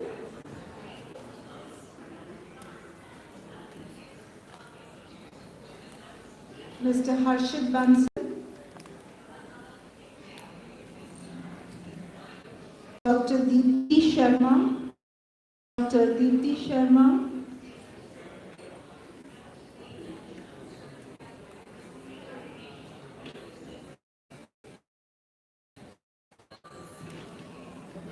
Ms. Anu Arora. Ms. Anu Arora.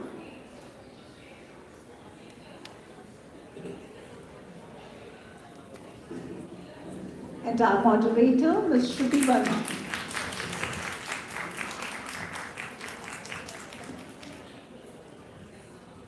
That's actually being partial.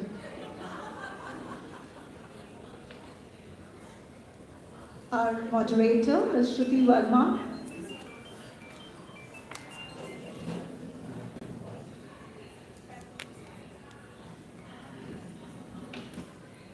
Also, I would request Mr. Vipul and Mr. Varun from Helen Hart to do the honors. Ms. Alpana Babeja.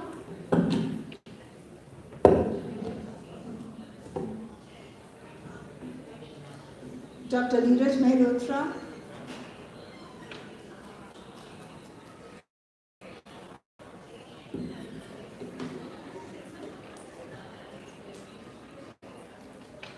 Dr. Bhav.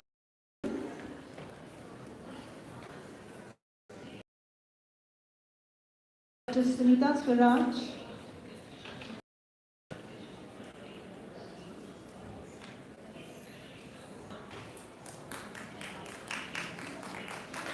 Dr. Sunita Swaraj. Mr. Harshit Bansal.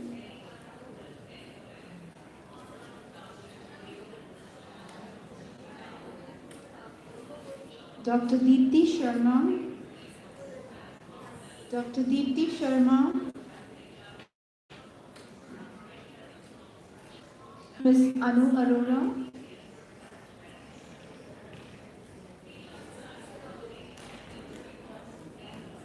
And our moderator, Ms. Shruti Verma.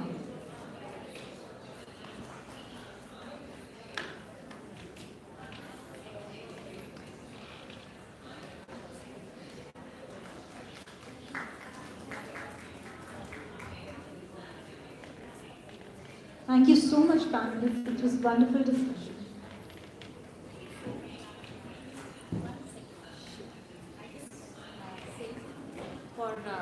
This is for Gagandeep and Naik sir.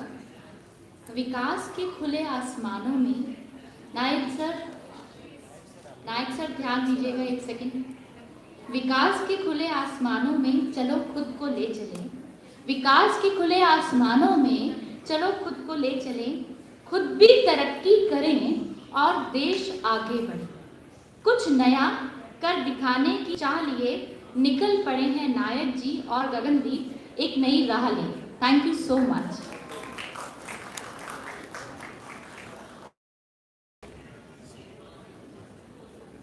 Can I have the third panel on the stage, please? The topic is optimization of brain capabilities.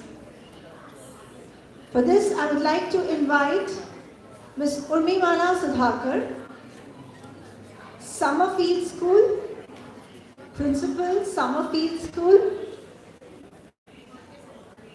Ma'am Jyoti Dhaya from DAV Public School, Faridabad. Miss Suchitra Bhattacharya, Principal, Manavrachna International School. Miss Rachna Pant, Principal, Ramjas School, Arkipuram.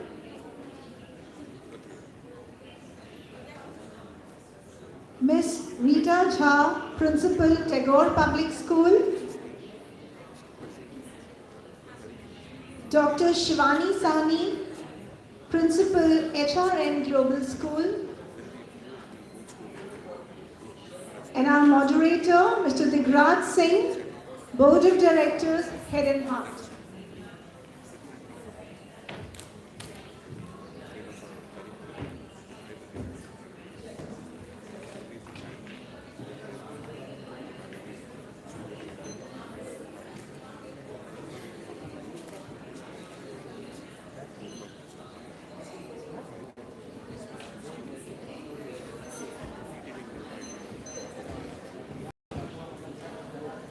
And our speaker, Ma'am Kajal Chatija.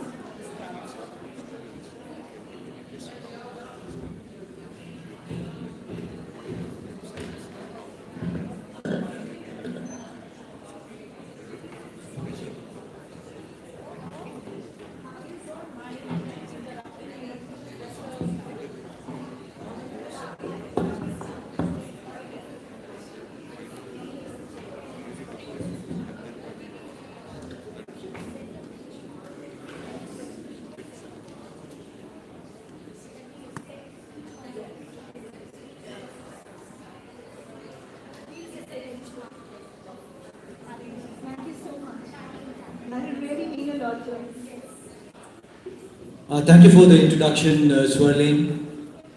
Dear educators, ladies and gentlemen, good afternoon, and we have a very important topic today, the optimization of brain abilities. We have a panel which is prepared well. My request would be to kindly listen to them carefully because they have an interesting perspective, each one of them. But before we start, let me offer you a context to what we're discussing.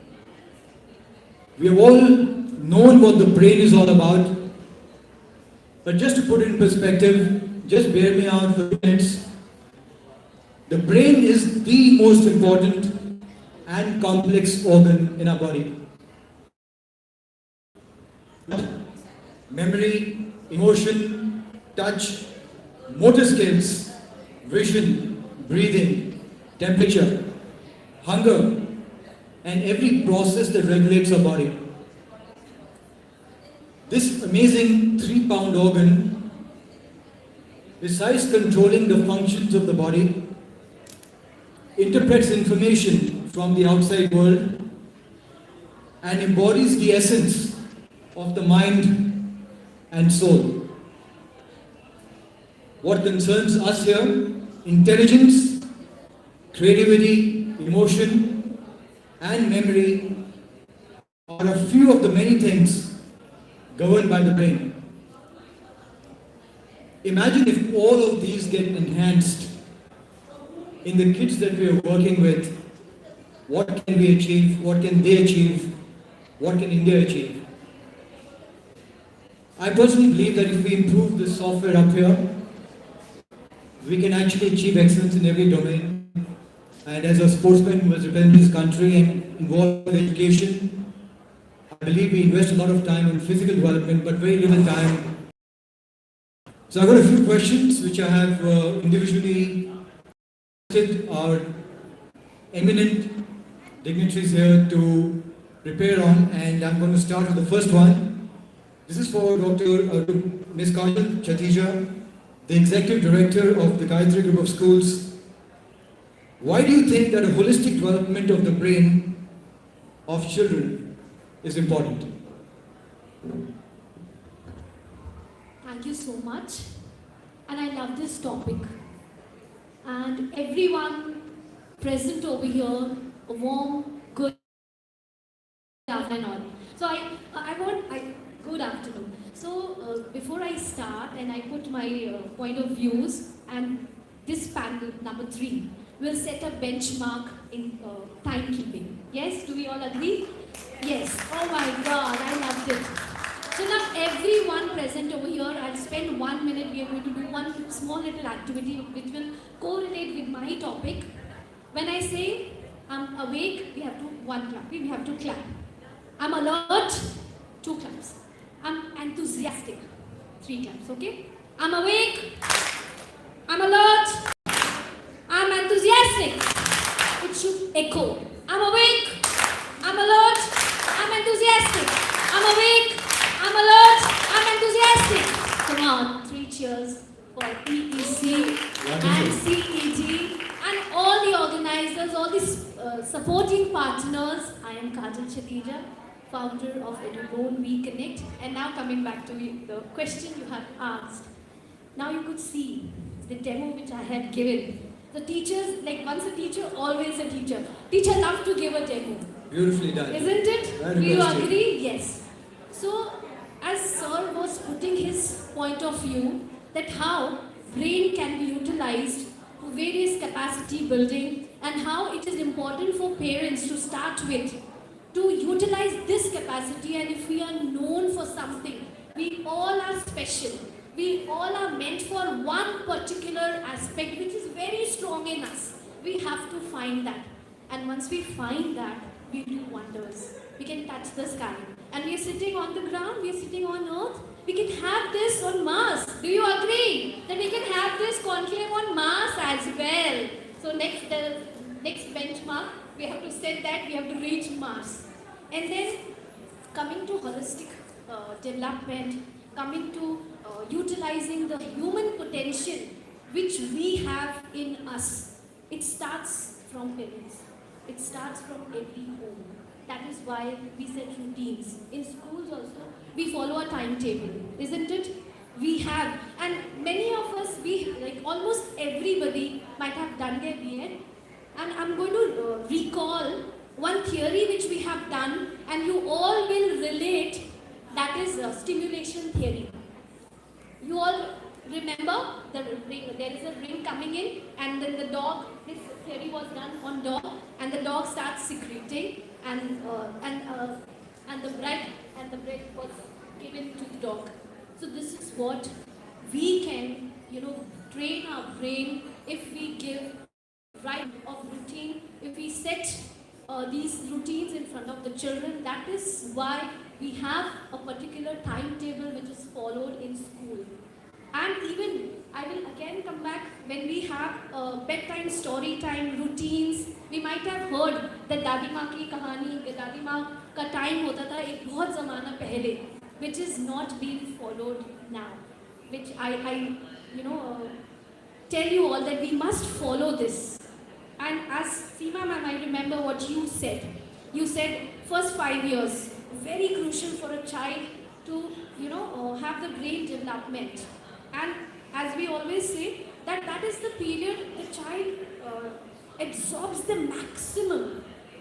So here, as we have gathered, let's absorb, let's carry, and we all have, I always tell this and I love to convey this, that we all sitting over here, we have one invisible bag with us, and we are going to have all the learnings in it. And this is also what is happening right now. It's a routine. Like ma'am is all set with all her points, isn't it? Yeah. And then We have 4 minutes too. yes. Okay, one last point. As I said, we are going to set the benchmark, and how these phones are killing the brain optimization capacity. And earlier we used to remember all the numbers. Now we are hardly remembering one number, date of birth. So this is what, we have to blend modern and traditional. Let's have a blend of both and enjoy, and let's help our children to find their hidden potential, and of course holistic development, holistic practices rather, very important for the child to realize and come forward. Thank you. Thank you very much for those insights. I have a very important question now for Dr. Suchitra Bhattacharya. She's the principal of Manav Rachna International School. Ma'am, this is a question which I think is for everybody. How can a child, in fact all of us, achieve peak brain performance? Thank you so much. Good afternoon once again, each one of you. It's a great pleasure to listen to so many educators in this particular platform, and it's always a pleasure to be part of the same. To come to the question, first I would like to say yes, the neurosciences, the development of the neurosciences have gone up to such an extent that we are trying to get into the brains of the children and find out what is peak brain or what is peak performance. If I come to the peak performance, what is peak performance? Is it that the child is able to get 90%? Or is it that the child is bringing out the best in the art form, or the child who performed and given her best? That is peak, when there is a satisfaction from inside.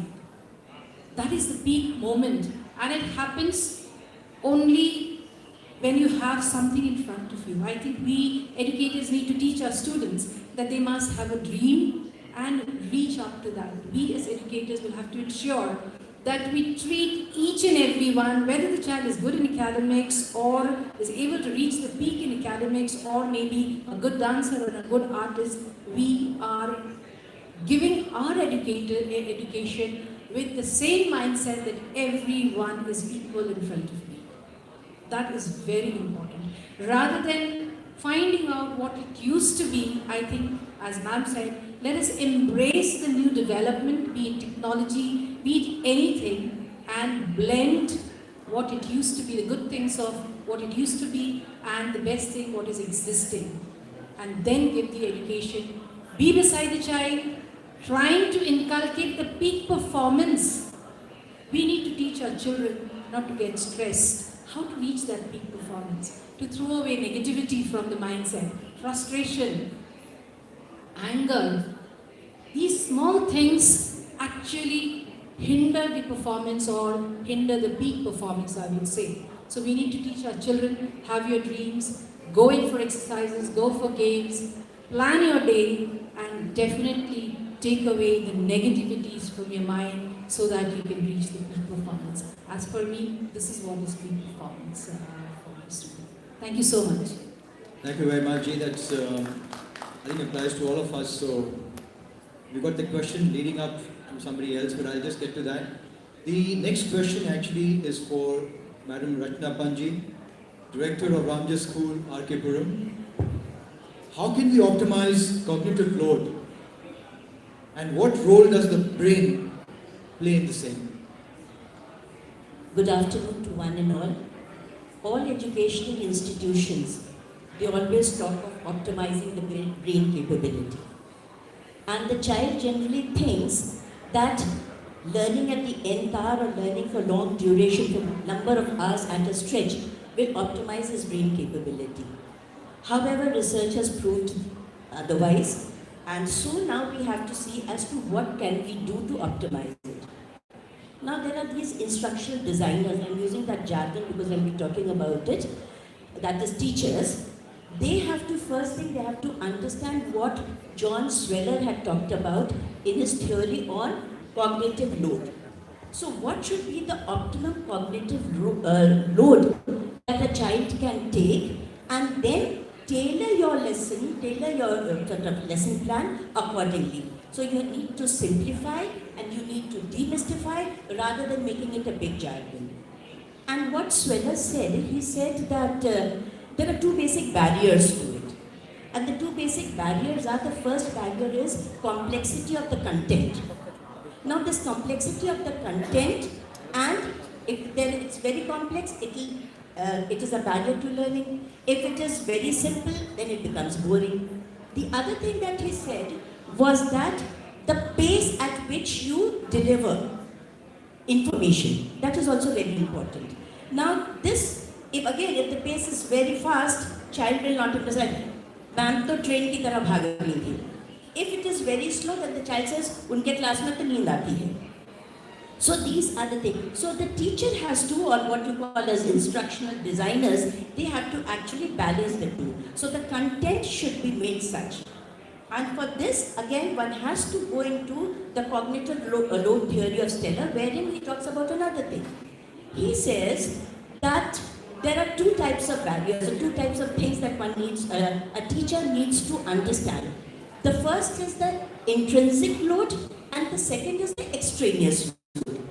Now, the intrinsic load is something which is very complex. Like if a child is asked to sort of study quantum physics or something, then it's a very complex thing. So what should one do? So the teacher's job, or a sort of job, is to break them into small chunks, into small modules, and give these small modules. Now when you give these small modules, what will happen? That after some time, everything gets assimilated as one. It goes into your long-term memory, and as and when you require, it can be accessed into your working memory, which is the present memory. It's very simple, like if you say about, say what Mark Antony's speech on Caesar's funeral, immediately what will come? This is the working memory. It will come, friends, Romans, countrymen, lend me your ears. That is in the long-term memory. So immediately this stimulus has given this. So if a child is taught in this fashion, then definitely the learning capacity, the brain capacity of the child will increase. That is one thing.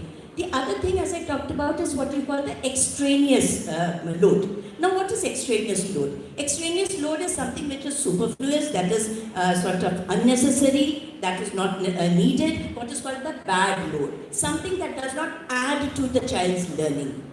Right? So sometimes you'll see certain books very beautifully designed and the child gets distracted. Or for example, if you're wearing a uniform, why did uniforms come in? Uniforms came in because it was felt that when you are in the class, your attention is focused to usne kya pehna tha, wo 3 din wahi pehen ke aaya, and things like this. So this is extraneous overload, so we should remove it, and that is why uniforms came into being. That is one of the theories that people talk about. So this is what one should do, and if this is done, then the cognitive load or the memory load is what is desired of the child. It will go into your long-term memory, which will then be held, and it will be there in your working memory, which will come.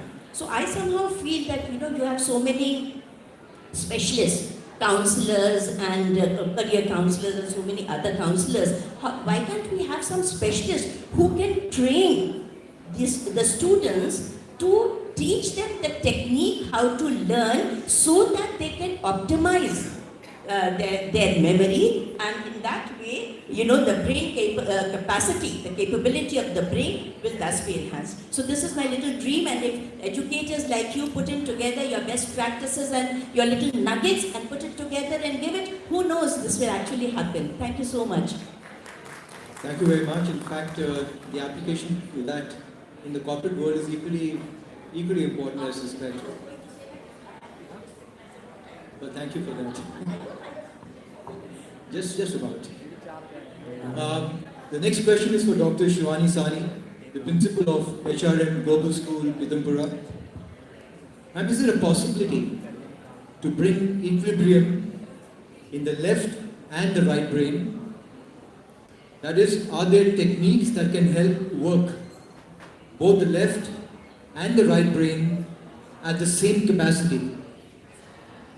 Trust you. Thank you so much for putting this question across. In fact, we've been talking about brain optimization, and we all know that brain is the most complex organ in the body, and still a lot of research is going on. Most of the research is still being done on animals than on human brains. However, yes, I believe there are techniques through which we can achieve the equilibrium between the left and the right brain. Though we know that the left brain majorly focuses on logic, it is not focusing on the fiction but on non-fiction, is a very planned and orderly side of it. Majorly, it predominates on the skills like mathematics, science, whereas the right brain is more emotional, bent towards creativity, and it enjoys storytelling. However, there are activities and exposures, if right exposures given in the early years, because early years are the years where the synapses are twice as more than in the adulthood. Which are the learning area, the learning areas for anybody.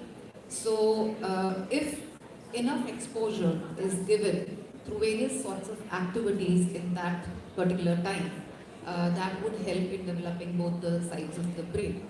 However, that doesn't mean that it can be restricted only to the early childhood, but it can also be done during the young student life as well as the young adulthood. Why I say this is because of the neuroplastic nature of the brain, the neuroplasticity. As the right stimulus thing was being addressed here. So if we are giving the right kind of stimulus to the brain and in a very routine fashion, we will be able to achieve what we are aiming at. So that's what I would say. When we talk about the curriculum designing at schools, then I would say a proper blend of the curricular, co-curricular and extracurricular activities is required so that the students get enough exposure in all the areas, helping the equilibrium of both the right and the left brain being maintained. For example, when we talk about multidisciplinary approach of teaching students, like project-based learning. So if the child is exposed to the project-based learning, there are multiple things that the children are doing. They are doing an inquiry-based learning there. So a scientific rigor is getting established there. Plus, they are also interacting. They are working in collaboration there. So the social emotional learning is happening. So the right brain is again getting optimized. So these are certain ways through which when we are planning our curriculum in the schools, the educators will be in a better position to maintain, to bring in the equilibrium between both the left and right. Apart from these, there are certain other activities like mind games, like Stroop's technique, wherein there are colors, the names of the colors being written with different colors, and the child can be asked to read the color, but with the different color with which it is written, not the color exactly. So these are few techniques which can then mapping. When the child is doing a mapping, so there the creativity part of it will enhance the right brain, whereas writing in words will enhance the left brain. Putting it in a methodical order would enhance the left brain activity. So I believe with all such kind of activities, what we are enhancing in child is developing the sense of better living. Thank you very much, beautifully said, and the importance of creativity and generating new technologies of the future will come only if schools continue to follow what you're doing. And if I may just interject as well, at Head and Heart also we have a lot of techniques to help enhance the both sides of the brain, so my compliments right there. The next question is for Ma'am Urmimala Sudhakar, the principal of Summerfield School. Ma'am, a very important question, and I'm glad you mentioned this. An often neglected point is the importance of sleep for optimization of brain capabilities. May I request you to tell us why and what would be your advice be both to educators and to parents? Good afternoon, and thank you so much. I'm happy to be here with so many educators and nation builders. My question, or rather my answer, is about sleep, very different from curriculum and studies, and how sleep helps the brain in optimizing its capabilities. That applies to everybody. It applies to a student, to a parent, to a teacher, to everybody.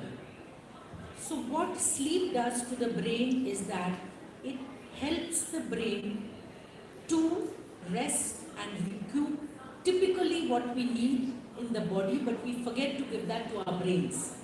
So when we do not give enough sleep to our body, we get into a kind of a mental clog, a mental fog, and that reduces brain capabilities.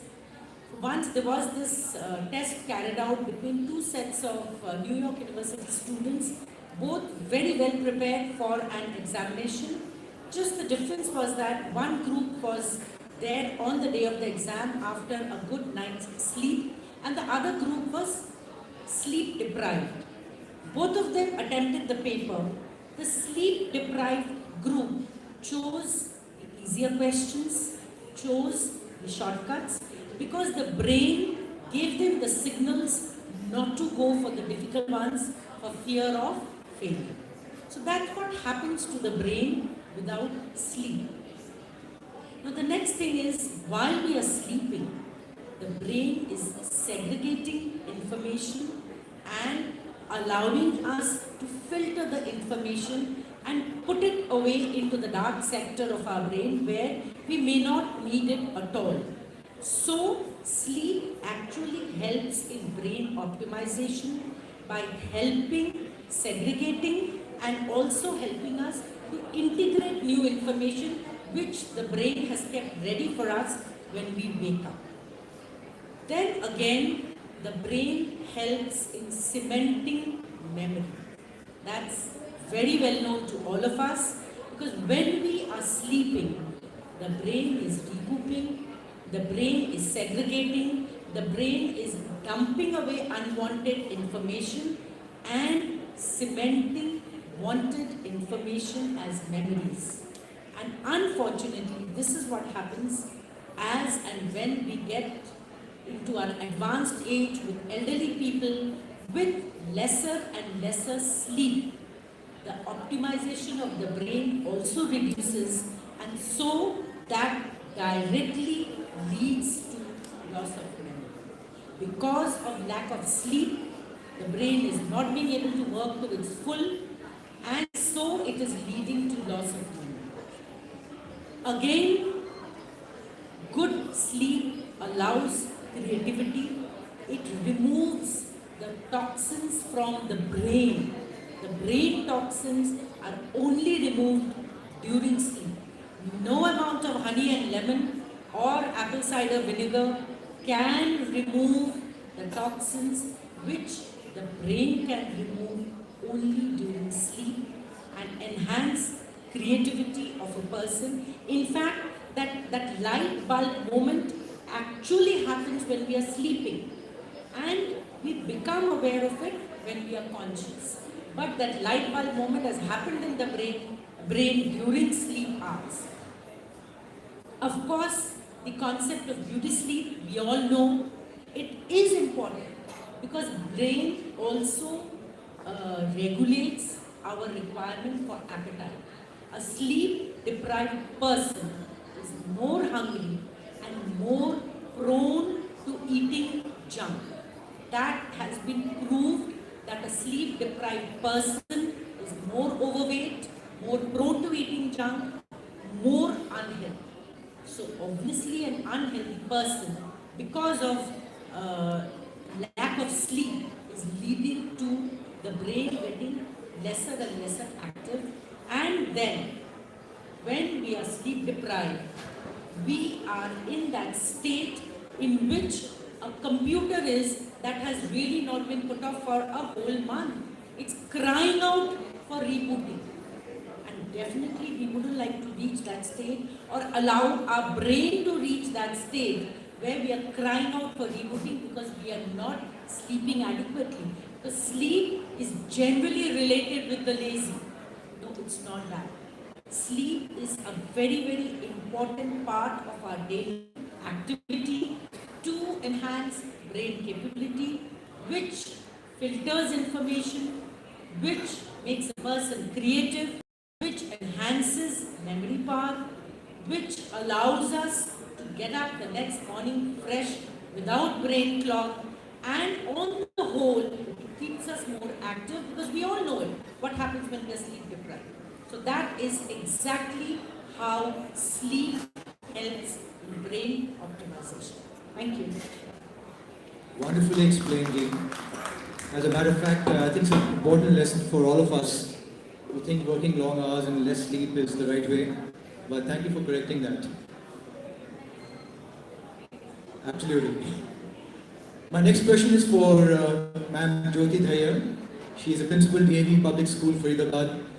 I know she has to run for engagement, but we thank you for being here.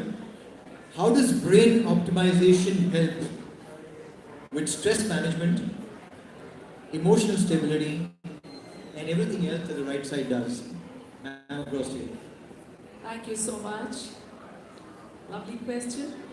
Very good afternoon, all of you. Sorry for the bad throat. But before I talk about this question, I talk about what I think about stress management and brain optimization. Just want to know from all of you, how did you felt when you were coming here in the morning? Weren't you excited? Yes or no? Yes. You were excited. For what reason? You were excited because we are going to meet people. We were looking forward for this event. What is this? This is a beautiful way, yes, the stimulus for stress management and be happy. Brain optimization is not possible considering brain as a single entity of your body. Brain works in beautiful coordination with your heart, soul, which people say is invisible. Our emotions play a very, very important role in brain optimization. How we tackle the holistic development, sleep, they all are integral part of brain optimization. Stress has become an integral part of our life. You see a three-year-old child, you will find that child sometimes very gloomy. Why? The child is not able to fix the blocks. Very unhappy. Sometimes the child wants to have food on his own. Mother is not allowing that child. The food might go haywire. But this is just the starting point. A toy which some child wants. Maybe a 5-year-old, 6-year-old boy wants a Kit Kat or a Kinder Joy. So what happens is stress starts from early childhood. And this stress needs to be managed. And how this needs to be managed, there is no curriculum for it. There cannot be any textbook to manage stress. But what can be done? By brain optimization, weaving all these parameters of brain optimization together to a beautiful canvas where life blossoms. And this blossoming comes with your heart working in coordination with the brain. If something goes wrong, it's okay. The heart has to be in sync with the brain. It's okay to falter at times. It's okay to fail at times, in whichever, not only academics, but in different spheres of life. Maybe a friendship, maybe some affair, maybe marriage, could be anything. So, brain optimization works in sync with all other parameters. Stress management has become need of the hour. In today's modern world, it has become more technical. People are being suggested to look at the counselors or psychiatrists to manage your stress. You know, you're not looking good, you're not healthy, you are very gloomy. So you remember when we were children, we were of that age, 10, 12 or maybe 17, did we ever felt that stress? Never. Why? If I say maybe one parent here and there from the parents, all sorted. Mind, soul and heart all in one line. So, modern world has given this gift, the most unwanted gift to the people. And yes, to manage it, we are trying to find ways and means.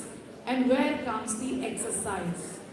When we exercise, we go, we work out.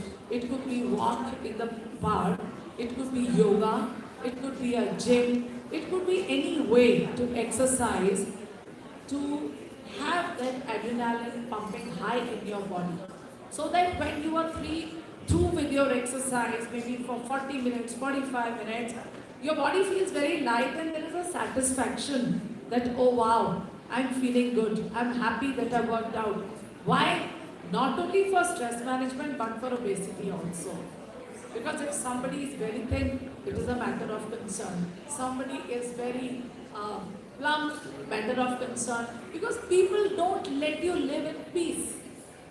You will get some or the other compliments, which gives you stress.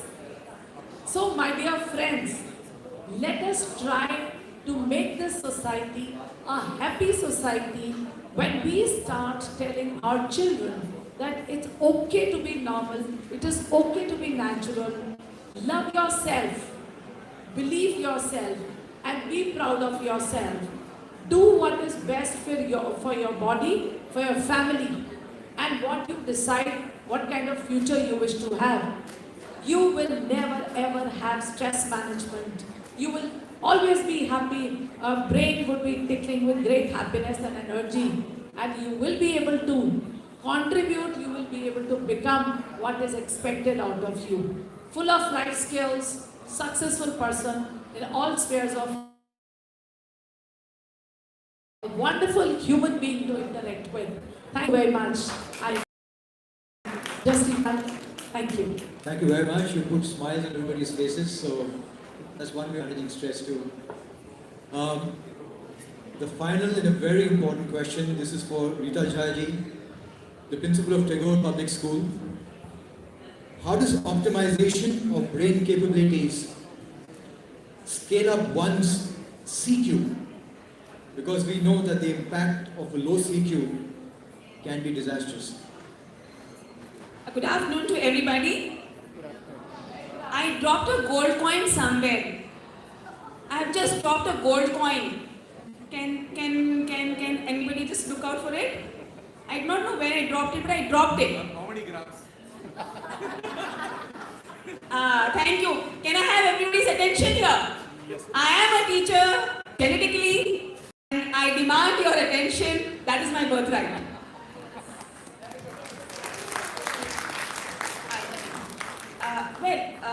The bio teachers, you all know that mitochondria is the powerhouse of the cell, right? Likewise, the brain is the powerhouse of the body. And with brain, we associate IQ, EQ, CQ, SQ also, nowadays we are having the spiritual quotient also, and above all, the PQ, perception quotient.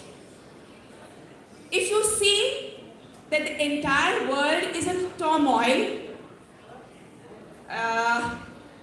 Russia fighting Ukraine, in India we saw protests against CAA, right now the Agnimitra, right? Agniveer, yes, Agniveer, and then destroying public property. Did we educate the youth for all this? Definitely, we have failed in our education system. I may be talking on a very utopian note, but it is a very important point to ponder. Somewhere we have failed on CQ, that is the cultural quotient. Cultural quotient, like IQ you all know, mostly deals with the cognitive aspect. EQ you all know, understanding yourself, emotions, and then CQ relating. In the society, somewhere we are failing to understand each other's perspective. You may be saying something in the most earnest note, with the rightest intention, but it depends on how the other perceives. And how the other perceives is the root cause of the failure or success of any mission. Now, until we optimize our IQ, EQ, CQ cannot be optimized, and if we do not optimize our CQ, PQ cannot optimize, and definitely in the later stage, there will be a void with your SQ also. Right? Now, optimization of the brain. What is like all ma'am and all have said, sleep is very important.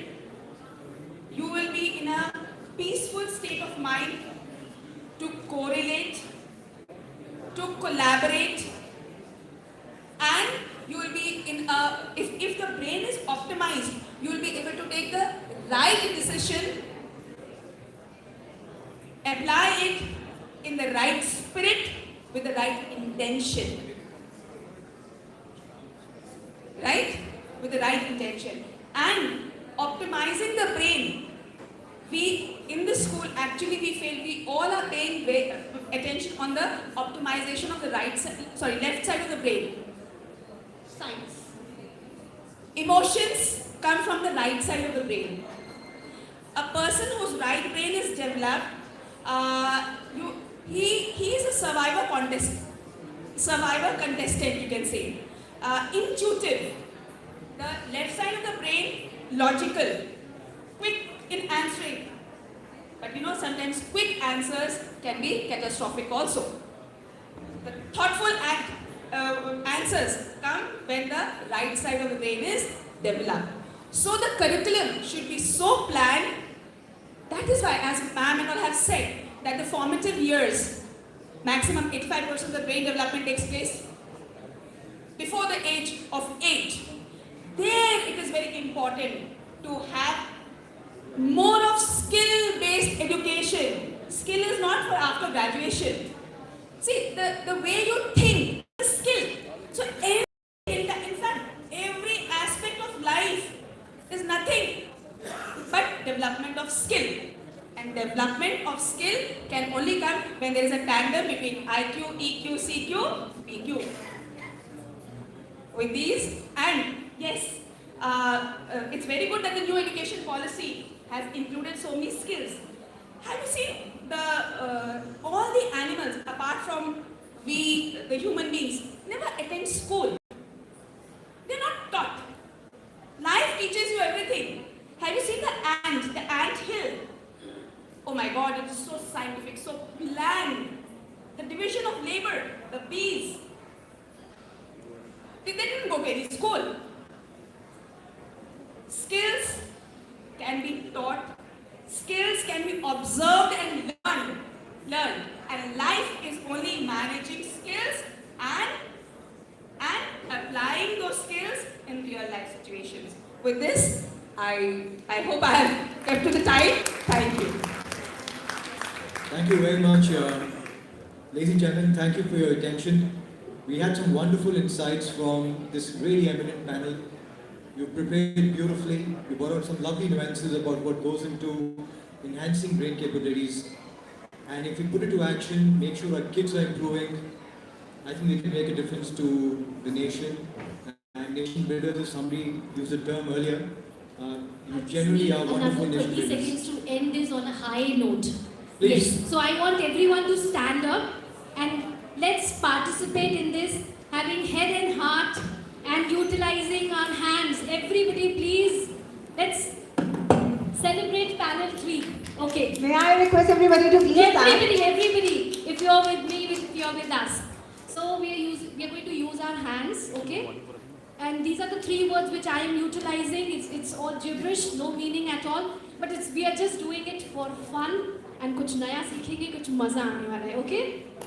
Yes. Abakka is 1 clap. Abakka is, Atama is 4 claps, 4 claps. Labrina is 9 claps, okay? Abakka, Atama,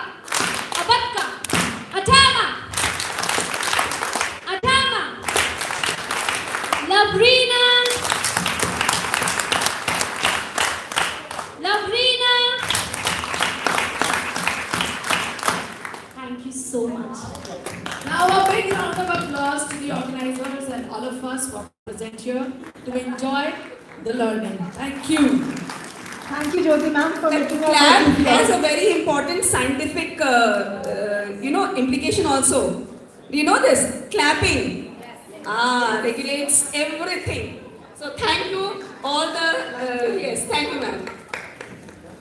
Thank you so much. May I request you all to be here for a moment? Can I please request Dr. Pawan Dwivedi, Deputy Registrar, Parul University, to please be on the stage and honor the panelists.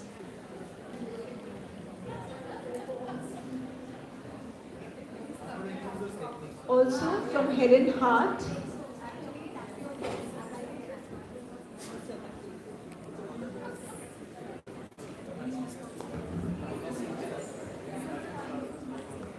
from Head and Heart, we have Dr. Sanjay Gautam to please be on the stage. Thank you, sir. We have Ms. Urmimala Sudhakar. Ms. Urmimala Sudhakar.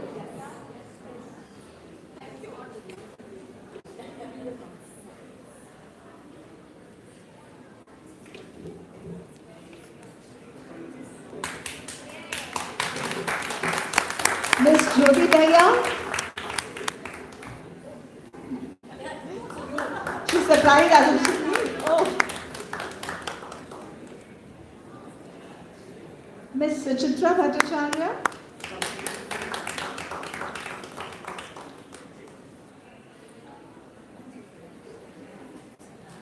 Ms. Suchitra Bhattacharya.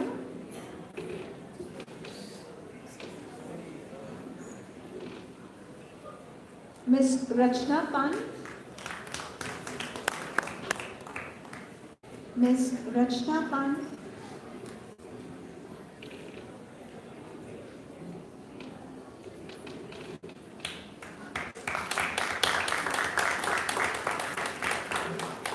Ms. Rita Jha.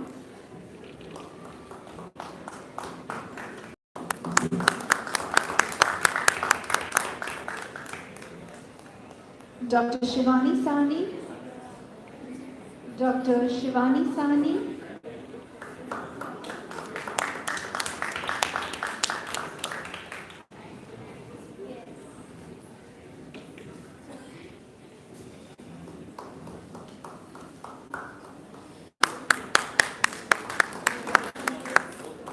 And our moderator, Mr. Digraj Singh. Our moderator, Mr. Digraj Singh.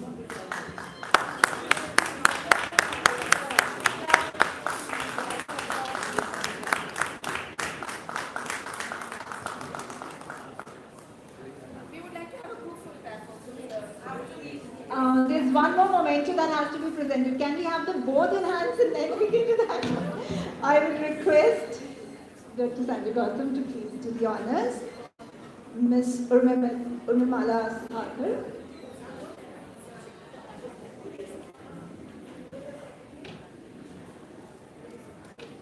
Ms. Jyoti Dahya. Suchitra Bhattacharya.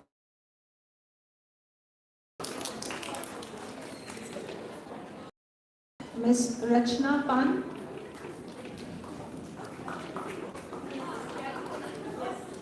Ms. Rita Jha.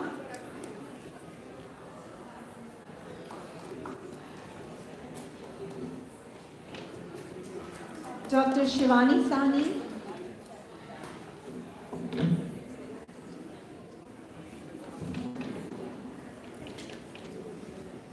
And Mr. Digraj Singh.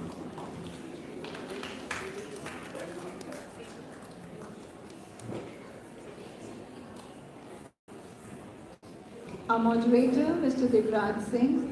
Hats off to him with all the fair sex on one side and he on the other side, he would manage to print it.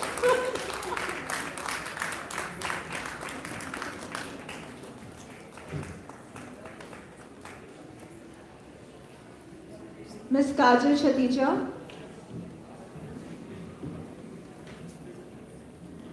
Ms. Kajal Shatija.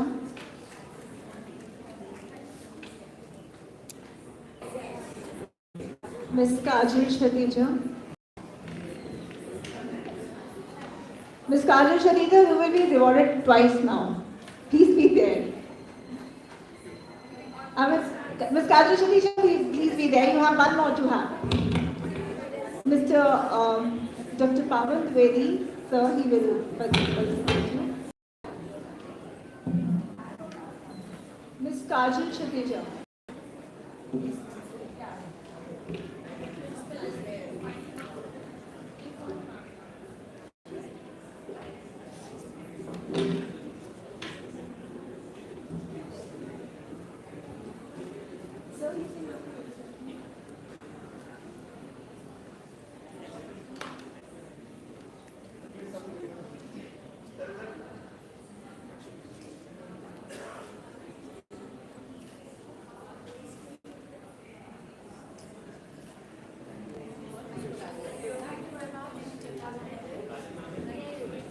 Kajal ma'am, could you wait for a moment?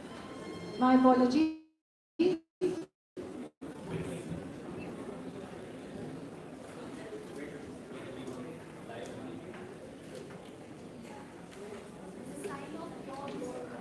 Thank you so much, our guests, and thank you, our panel. Yes, yes. They say you've got a lot of dark circles. I say no, that's all right. That's my duty because it comes with my hard work. So that's fine. We have another guest of honor with us today, Ma'am Rachna Babar, Vice Principal, Prudence School. Can we have you on the stage, please? And for this, may I invite Mr. Priyadarshan Nayak, sir, to do the honors. To Priyadarshan, sir. Ma'am, please be on the stage.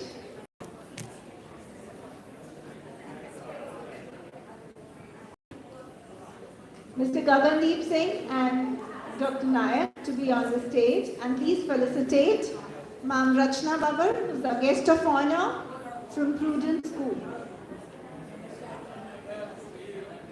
ये बहुत सारी बातें जो मेरी miss हो रही है panel वाली मुझे भी करनी है at the end of the day.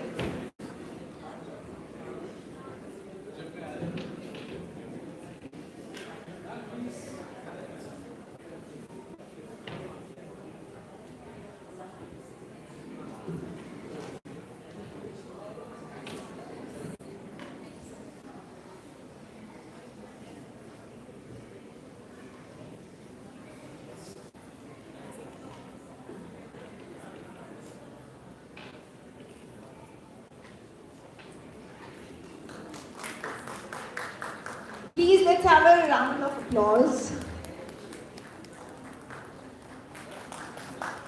Sir, please be on the stage.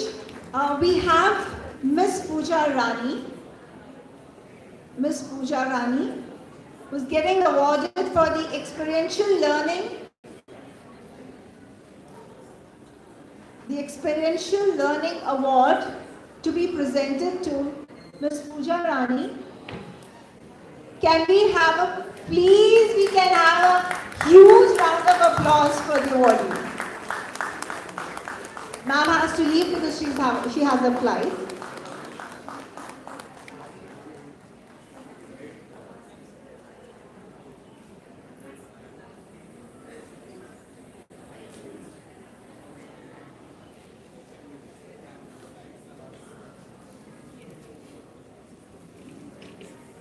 Thank you.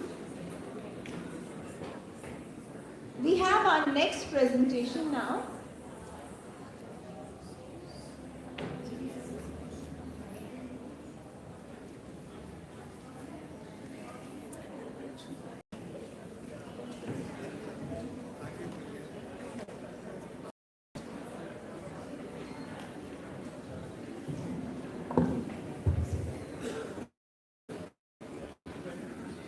Hi everyone, can I have your attention?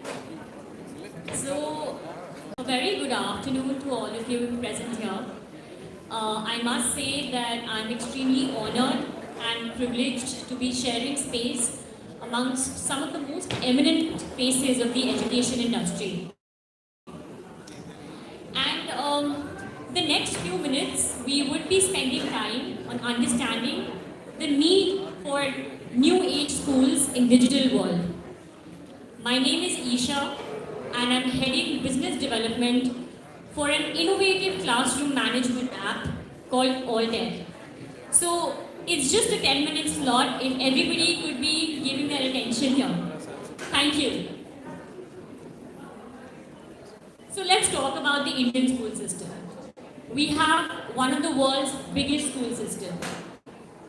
We approximately have around 1.5 million schools and we register over 270 million students. Even with that volume, we still face certain ground level challenges. Now what are those? For administrators, there's manual entry and data sharing. We still use traditional methods in schools. For teachers, 81% of teachers' time, and I think a lot of teachers here would associate with this, it goes into administrative workload. It leaves them with very little time to do their core job, that's teaching. For the parents, they face problem of not being very connected in their child's educational growth. And for students, there's a lack of personalized experience. Every child is different and they learn at different paces. So no longer can school follow a one-size-fits-all approach.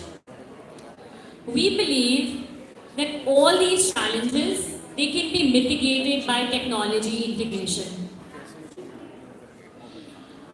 In the recent years, there have been several growth drivers and accelerators for pushing digital adoption in schools. These have also been some of the reasons why Alted, our product, came into existence. So, there are favorable government policies. We've seen the GDP spending increasing by 3% in education, and also favorable e-government policies like NEP coming into existence. COVID, as we've all been discussing today as well, it's changed the way schools operate. Hybrid, blended learning, they've become new normals. And they have pushed schools to move towards technology. This is actually reflected in the growing market size of the edtech industry that's expected to reach $4 billion by 2025. And the last, one of the major reasons why schools have been able to move towards digital technologies is because there's a growing smartphone ownership and internet penetration. By 2025, we'll have nearly 900 million internet users. So, more than ever, it's now important for schools to digitally interconnect all stakeholders. One of the key focus areas of a new age digital school should be the parents, and seeing parents not as customers but as partners. Studies show that students who have supportive parents, they are 52% more likely to enjoy school. Now, which administrator doesn't want that? However, we may talk it's easy, but there are several barriers to parental involvement. One of the first being there is an inherent lack of data sharing between the school and the parents. Parents don't have enough time. We all know when we call a parent to school, they're unable to come. Also, schools are not having a dedicated communication channel to share that information. And teachers, we can't expect them to notify parents in real time. So, when we provide parental involvement, we give massive benefit. It leads to improved parent satisfaction. That will in turn help the school to lower dropout rate, to increase the learning mindset of their child, and also to better the academic success rate. So parents should be the key focus area for any new age digital school. Okay, talking about all that, we believe in transforming leadership and moving parents from silent customers to partners. How do we do that? You would be wanting to know how does Alted enable parental engagement? So one of the first ways is to have a good communication channel. Have a real-time communication and information sharing with the parents. Performance tracking. So the child and the parent are usually very disconnected. The child in a better way. So let educational progress tracking happen in real time, and we can enable that for the school. And e-report cards. Many times parents can't come down physically, so making digital report cards accessible anytime, anywhere to the parents. Lastly, smooth learning for child. We all know COVID has led to a little bit of distrust amongst the parents. They don't feel that online classes are imparting as much learning to my child. So how about giving them a one-stop platform for all the class-related activities. You can have all the online class details there. You can upload the reference materials. You can have automated access to the digital recordings. All of that will lead to an increased confidence of the parent with the school. Now, we talk a lot about parents, but Alltech also thinks of the two central pillars. Those are the administrators and the teachers. And we want to enhance productivity of even administrators and teachers through paperless administration. We want to remove paper. We want the schools to move from traditional to digital, and be it any size of school. It doesn't have to be a big international school for becoming digital. Our aim is to be partners in starting your digitalization journey. Maintaining a safe environment. One of the unique USPs of our product is that we monitor health parameters of the students so that the school can maintain a pandemic-free environment, and also enabling digital e-health cards. Empowering teachers, empowering them with the best of digital tools so that they can conduct physical and virtual classes effectively. And lastly, one of the major challenges that an administrator faces is how do they manage their fees efficiently. So giving everything to them on a platform, right from the pending payments to the defaulters to generating automated fee receipts. All of that on one platform. So this is how we enable an ideal digital school ecosystem. By giving smooth blended learning through digital recordings and digital content sharing, by improving teachers' productivity through automation of e-report cards, to giving them student performance analytics so that they understand how my students are doing, which students are not doing too good and I need to take some corrective actions. And with parents, the aim should be to increase parental involvement. So how we can do that is by giving smart communication tools, by managing digital event scheduling, and for administrators, 3 pillars as you see: user management, fee management, and e-health records. All these things come together and stitch a new age digital school. Next, I'd like to present a small video. It will help you to understand how our product came into inception. COVID-19 has brought a sea change in many aspects of our lives, education being one of them. Today, our kids' classrooms have literally come into our living rooms. But that also raises a few challenges. In online classrooms, parents' involvement is minimal, students' attendance is not clearly trackable, and there is no knowledge repository if any online class is missed. Additionally, teachers are burdened by manual administrative tasks, while classrooms are dependent on limited faculty. To reduce these problems, Alltech brings new age classroom solutions. This is the call of the hour, as use of technology in administration, teaching and learning is one of the central goals under NEP 2020. Alltech is an innovative SaaS platform that empowers school stakeholders for optimized classroom management and enhanced parent engagement, envisioned to cater the digital enablement needs of schools. It specially focuses on smooth blended learning, aims to provide access to study material through digital recordings and audio content sharing, anytime and anywhere. Online class scheduling and management can also be done. A prominent feature of this tool is enabling parents as partners. Parents can now track their child's performance at regular intervals through Smart Diary, online PTMs and events. Features like automated attendance records, e-report cards, and class performance analytics are introduced to enhance teachers' productivity. Another big takeaway of this tool is providing strength to school administration through hassle-free user onboarding, academics planning, student health record, and fee management. Greater engagement of parents in student development activities while enabling a richer learning experience is a huge draw of this app.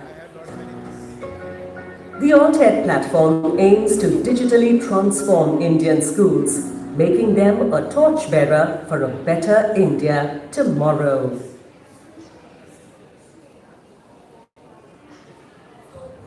Thank you everyone for your attention, for your time. I know we're moving into lunch, so thank you everyone. And we're at stall number 8, so in case anybody would want to get more details about our product, please do visit us. Thank you. Thank you. Thank you so much. Can we have panel number 4, that is approaches for school automation, on the stage, please? And for this, I would like to invite Sendhil Annamalai,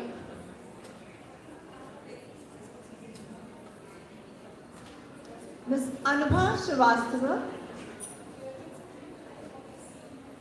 Mr. Sendhil Annamalai, Ms. Anubha Srivastava, Mr. Manoj Kumar, Ms. Swarnima Luthra, Dr. Vasudha Neil, Anshita Gupta, Ms. Anshita Gupta, Dr. Manisha Sani, and our moderator for the day, for the panel in fact, is Mr. Hari Singh.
May I request all the panelists to be on the stage, please?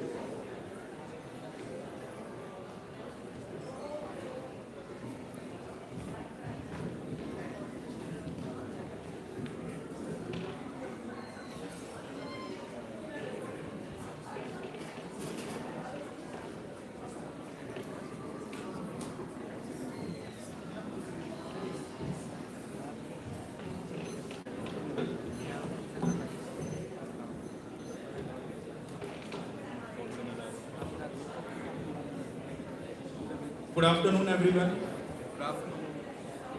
Good afternoon, everyone.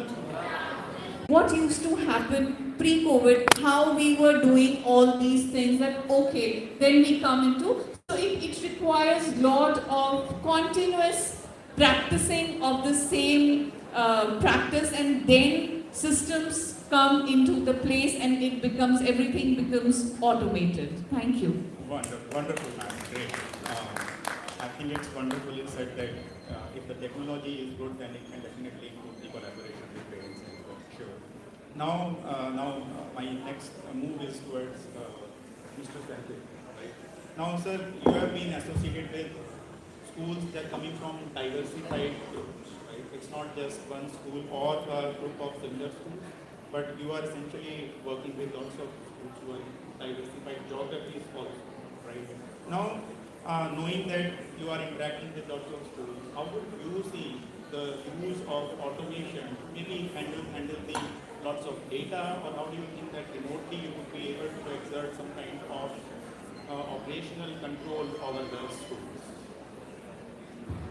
It it's a really tough question which has been raised towards me because though we have been talking about last 2 years about the data management and internet is entirely controlling the system of the schools, all those things, school management systems. Maybe as I think the previous panel was discussed about the life skills and the brain management, all those things and all. I came from a training background. Training and development was my company. Recently, which was I got into the schools where presently we are owning about 5 schools across India. And the thing is that if you really ask me that, there are 3 factors which is driving the students' development. What exactly the internet or the digital, all those things which is, ensuring that the school development. I normally look at the children development is very, very important. The 3 factors which I was talking about, the study skills, the methodology of teaching. The second one is the life skills part of it. Life skills, which means that the goal setting, the self-realization, all those things. The third factor is the leadership skills. I'm sure that the first factor which can be taken care by the data management or about the digitalization factor, surely because it is going to give a lot of discipline. But when I started, I think last year only we started taking over the schools. Presently, Vibrant Education is based out of Chennai, where basically we are from Malaysia. And we started to acquiring schools now. Presently, I'm running 5 schools. And the challenge is like the schools which I am taking, which are all sick units. First school which I have taken in Nagaland, which is in a place called Zenhaboto. And after that, Kerala, which is a CBSE school, till grade 12 is there. But the biggest challenge is 180 students, that's all. And Chennai, we have 3 schools now. So this is our situation. If you want me to adapt the digitalization, the biggest challenge is these places, not even the network is there itself, one. And second thing, the knowledge with respect to the teachers, even some other places, even I've been an owner of the school, it's too difficult for me to accept, should I have to change my mindset. And again, the principals or the head of the institution is the biggest person to taking the school to the upward or downward, as you all agree on that. Biggest challenge is to accepting that. Is that going to control my entire system? But as an owner or a school principal, what they are looking forward is creating a system and process. That is what working on. The data is going to help you to creating a system and understand that always data is going to help you. You may fall, you may do mistakes, but you will understand where you did a mistake before.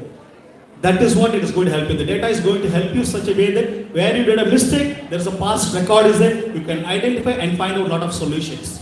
There where challenges will come. It is not going to, just like that you are going to smoothing the operations. There are a lot of challenges are there. But it will identify and tell you that where the challenges happened before, how you handle, what is the solutions, you can easily find out. That's where data is going to help you. But let me tell you this way, as being a school owners or the principal, the data, a dashboard will tell you the numbers.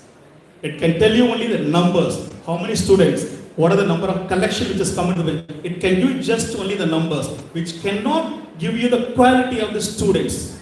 Maybe I may be wrong over this place, but this is what my experience is all about that. In deep of it to understand why the child is not coming across. For example, we do a lot of workshop with the students, especially students, parents, and as she was mentioning that there are 3 factors, again, it is important. The students and again the parents as well as the school. These 3 factors works on that, the students' quality will go up. Even one angle you increase it, mathematically, automatically the in between the space will go up in a bigger way. So I always look at that, how do you increase the quality of the student? Whatever the schools we have taken, we are working on a skilled school model. Teaching or studies, as you all know well, I am also a parent, I can understand the studies can give you certain knowledge. What is your life skill which is going to give you, it's more important than what you study across there. So I request the data, how do you make use of it?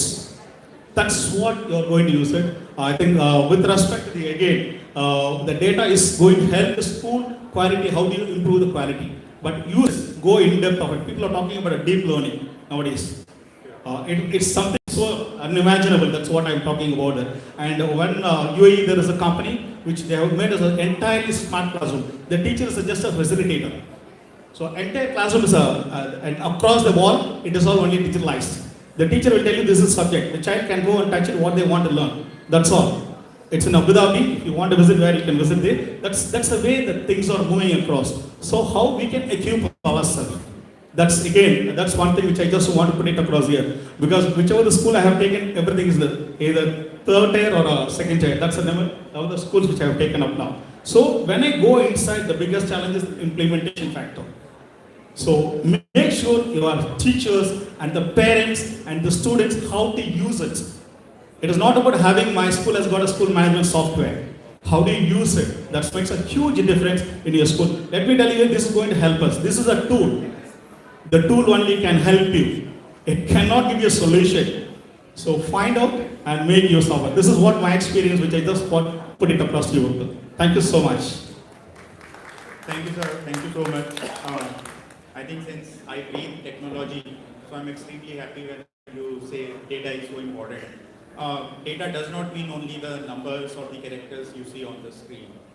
If we talk in terms of computers, right, and let me say I want to do a behavioral analytics, and I want to find out how many of my attendees are actually active and they are listening to us, right? So I can just have a camera installed and they would be able to say who is actively listening and who is not. And I mean, it's not that I'm trying to tell it to you. I'm saying that if as a principal or as a school owner, you want to perform these kind of analytics for your class and measure the performance of your teacher, the automation has the capability using the so-called data, they can definitely do it easily. And thank you, sir. Thanks for your insights. And now next, I would also like to go and ask Ms. Anshita. Now, it's very easy to put students to test, right? You hand over test to them and then they will give you the results. But I think teachers, right? And then they have to perform the assessment. And now I would like to ask, ma'am, what do you think? How do you think automation can help in the assessment for a school? And it could be maybe for the students, for the parents, for the teachers, to improve the transparency and all. Thank you. So first of all, good afternoon to all the educators sitting over here. I'm not going to take a lot of time. I just cut short so that everybody can proceed for lunch. As such, also like I can see some of them are yawning and some of them are feeling tired. So yes, to straight away to the topic, automation in assessments. So first of all, why do we do automations? So we do automations to save time, to save our money, but also to boost performances, to increase productivity. And that's what in assessments, if we start automation in assessments is that the objectivity of the assessments. No two kids assessments can be same. And when we are making manual report cards, we have seen that certain times, because of less of time or because our teachers are completely engaged, generally the report cards are similar. When we talk about technology, it helps to assess. Every child is special. We know every child is different. So the assessment should be different too. Every child cannot be good in everything. A child can be good in English, but not in math. And similarly, when we are grading manually, certain times we omit certain things. Through technology, we can actually meet up to those things. So it is very important that in today's time we start automations in assessments because we can see much better results and better performances of our kids. And through pictorial representations and bar graphs, we can actually find that, okay, so this kid needs special studies in this particular subject, or this child has to be pushed differently in this subject.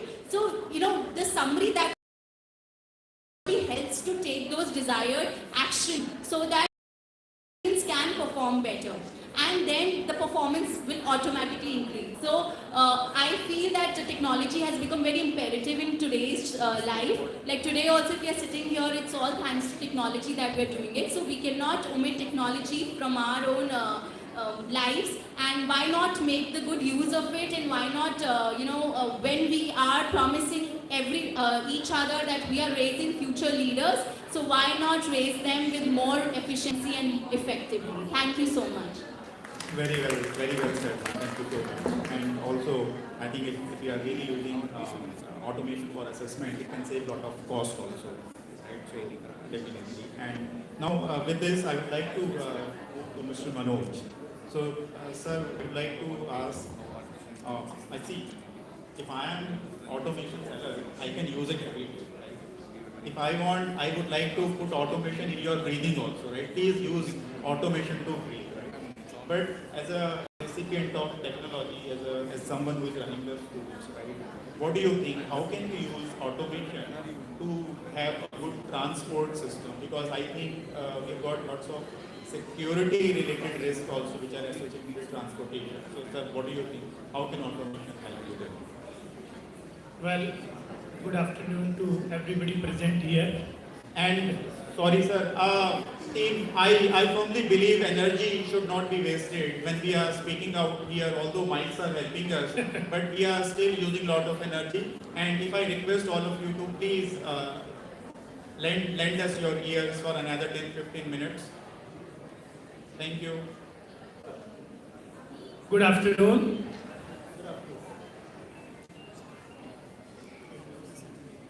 No response.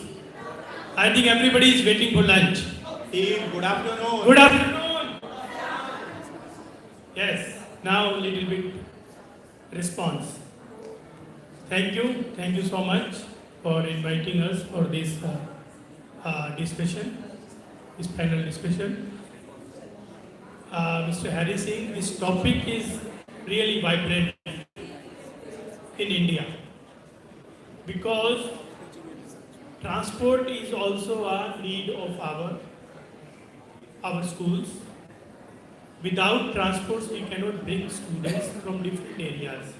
If I talk about my school, the students are coming from 35 kilometers away.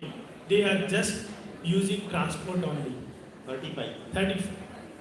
I am located in suburbs of Faridabad, you can say outskirts of Faridabad, near to Vallabhgarh. And students come from Gurgaon border, from Hodal, and from Badarpur border also. So they all are using transport. So bringing students to the school through transport is a big challenge also. And sometimes students do not take the bus. They miss bus intentionally. They miss bus by mistake. And they roam here and there to enjoy whatever they want to do. So the automation is necessary, especially in transportation, to control the things of the students. The government has made regularly, some regulations to put cameras in bus, to put GPS in bus. And apart from that, ahead of that, there are some certain companies which provided some chip-based technology so that that chip can be inserted in the cloth, in the shoes, anywhere of the student. And that can be monitored if the student took the bus or not. And through that chip technology, attendance is monitored. Okay, my child has got the bus, and the same message was sent to the parent, and the message sent to the principal office. And the parents can monitor the bus is moving where. And once he entered in the class school, and the same message reached to the parents, student reached in the classroom or in the school. And the same process is while coming back to the school. Through this way, the student can be monitored by the parents as well as the teachers. Because you know, now unemployment is increasing in India. I am talking very true facts. And crimes are increasing every day because of unemployment, because we are not engaging our youth in proper way. This is the problem of many countries nowadays after pandemic. And it will go for next 5 years till the huge economic crisis will come in very soon after 5 or 6 years. The things are repeating. So for that purpose, now school transportation to be automated to secure our children. That's where has become very important. I went in Japan in 2005. In Japan, there is a process, there is a culture that they send their children to the school through public vehicles. Absolutely. Okay, only rare people use their own cars or you can say on their own school buses. They send their children through public vehicles. A child of 9 years, even 7 years, taking a bag and going to the school. It is very hard for the parents to send the child alone. But there were some parents who were having the same chip technology for their kids. In 2005, the country is having very less crime. But parents are parents, they are too much conscious about their children. So they were having the chip technology, they were just tying up their watch, and through that watch, the child, wherever he is moving, can be monitored through the parents. He took this bus, then he went to that bus, to the school, or he took the, you can say, metro also. So how they are training their children from the childhood. But we don't have such type of trainings. We don't have such type of, habits. We are not inculcating in our students or in our children. So, and simultaneously crime is increasing in India. So school transportation need to be automated gradually as per the requirement, and government very soon will make such type of regulations like that you have to put the camera, CCTV or whatever in the buses. Now you have to put that sensing technology also, whether the child is reached in the bus or not, pick the bus, reach to the school. So that's all. Thank you so much. Wonderful, wonderful question.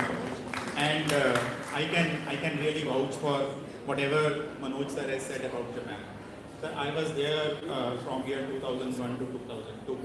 And when we used to go to office using Japanese public transport, we were surprised to see that kids were using the public transport and then they were going to school. We were really surprised. So I think if you are already saying this, yeah, great. And that also means that it is the amalgamation of school and other public transport. Because why do we need to run separate public transport, separate school transport if public transport is very well integrated like this, right? Very good point, sir. Thank you. Okay, now the final question. Final question is about making money, right? So we want to run a school, definitely. We have got lots of social responsibilities, but along with this, we want to make sure that financially also we make some money. And now my question to Manisha ma'am is about the role of automation. How can we help improving our whatever, like use it in fee collection and the other financial management? Thank you so much, Hariji, for the question. Now guys, listen carefully, you're talking about money. Yeah? Good afternoon, everyone. I'll start by narrating a short incident that occurred recently. I was taking an interview for hiring a teacher, and when we came to the negotiation bit, the crucial end of the conversation, and I asked her what her salary expectation was, she quoted a figure which was way above what I had expected her to quote.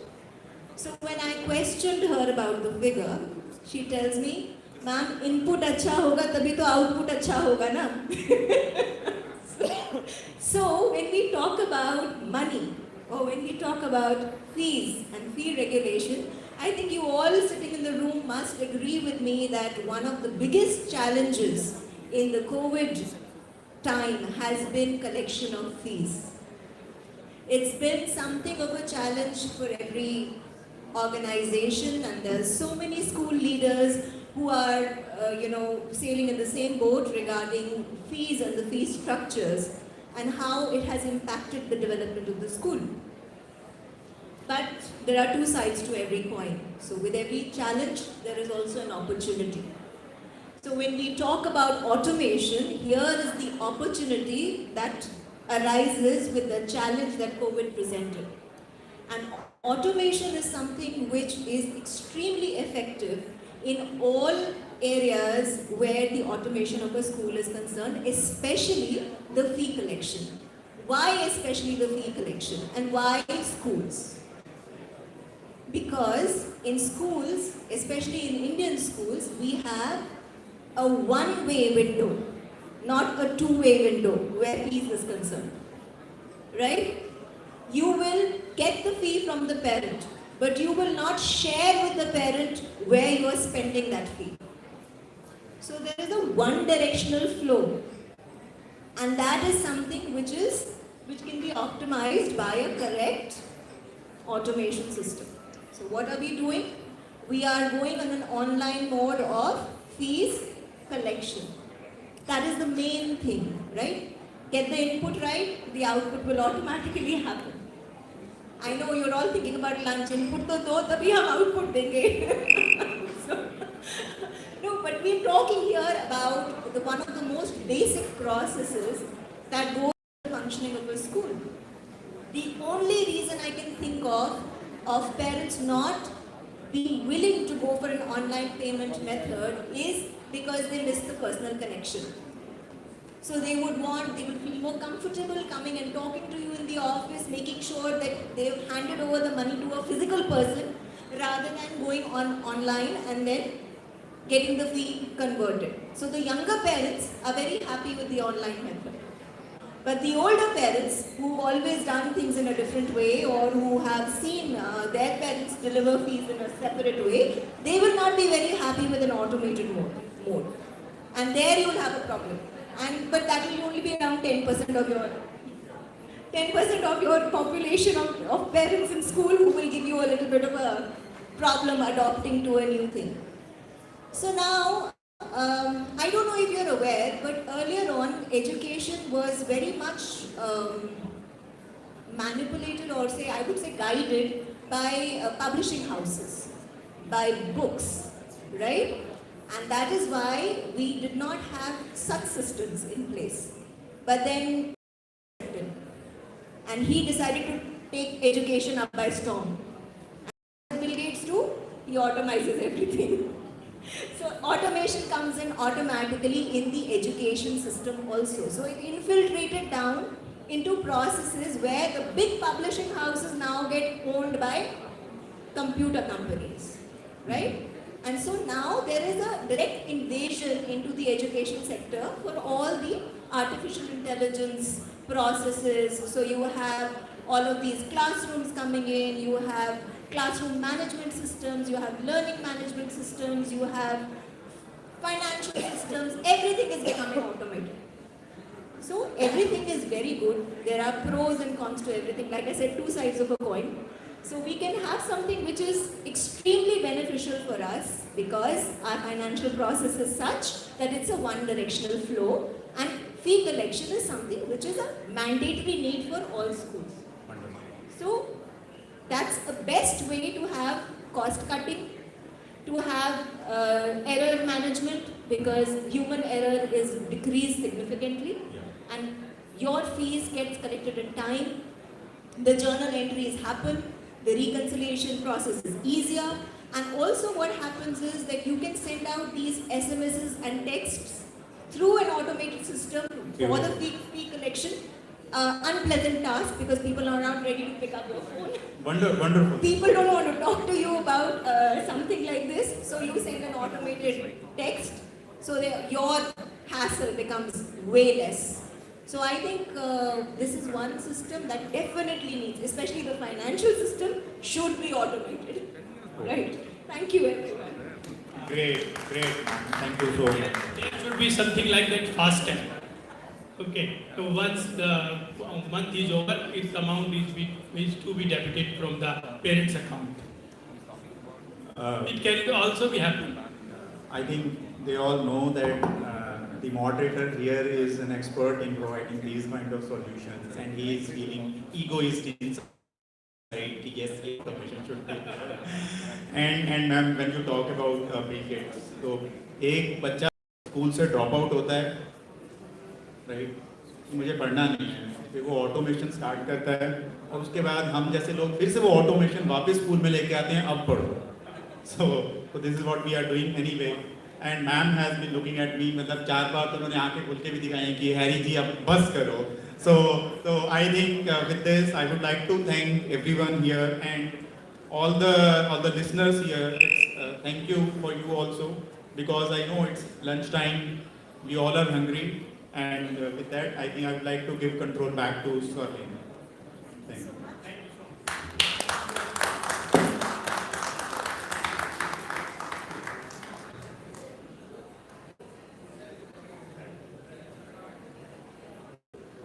Thank you so much. It was indeed a lovely discussion. And as a moderator, मुझे लगता है सबसे बड़ा drawback ही यही होता है, आपके बहुत दिमाग चलता है. Well, thank you so much. It was a lovely discussion, I must say. And may I now request Ms. Shruti Verma to be here on the stage.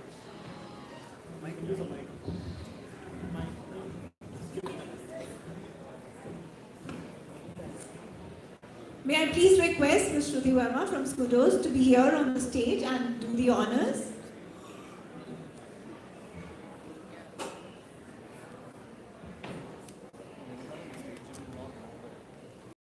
Thank you.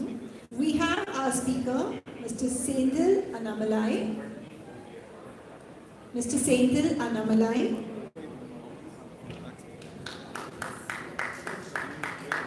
Ms. Anubha Srivastava.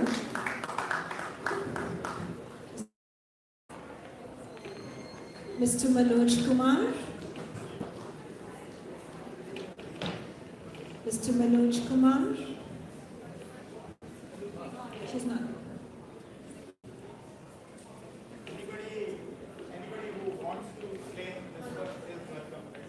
Mr. Manoj Kumar.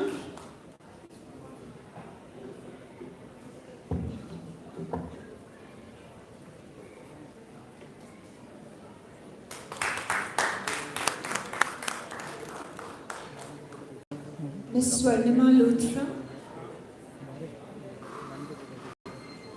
Dr. Vasudha Neel. Dr. Vasudha Neel. Neel Mani. It's missing from here. Thank you for taking it. Dr. Vasudha Neel Mani, Principal, School Udaipur.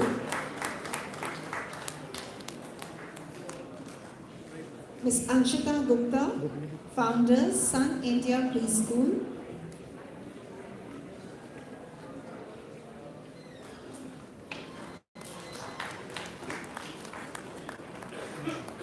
Dr. Manisha Sani, Director Principal.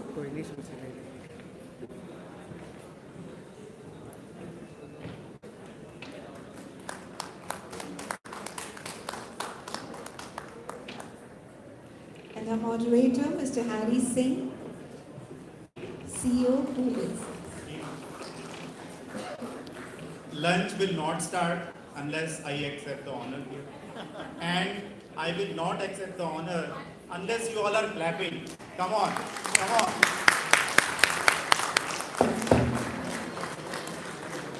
Also, I would like to invite Mr. Vipul from Head and Heart. Mr. Vipul from Head and Heart.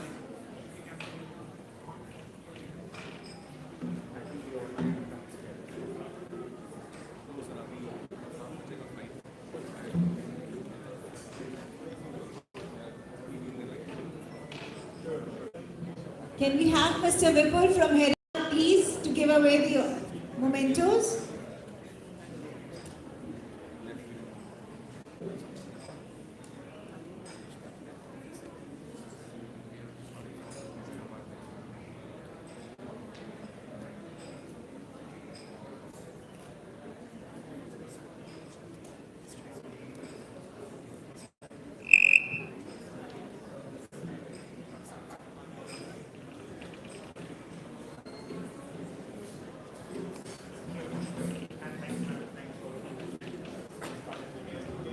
Thank you so much.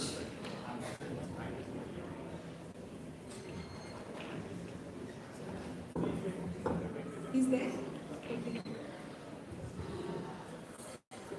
We We can't let you go without one more memento. Harisa, please accept कर लेना जल्दी से because सबको भूख लग रही है.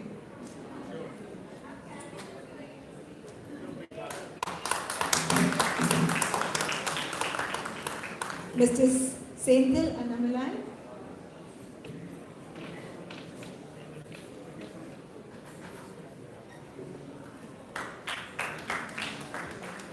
Ms. Anubha Shrivastava.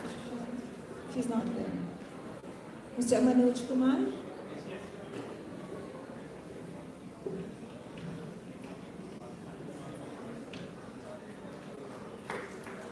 Dr. Vasudha Nilmani.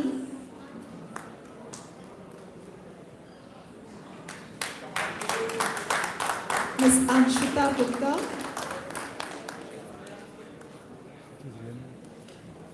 Dr. Manisha Sani.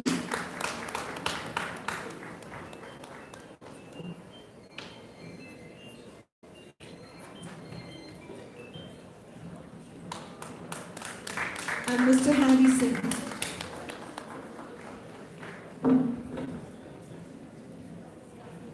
Before we proceed for lunch,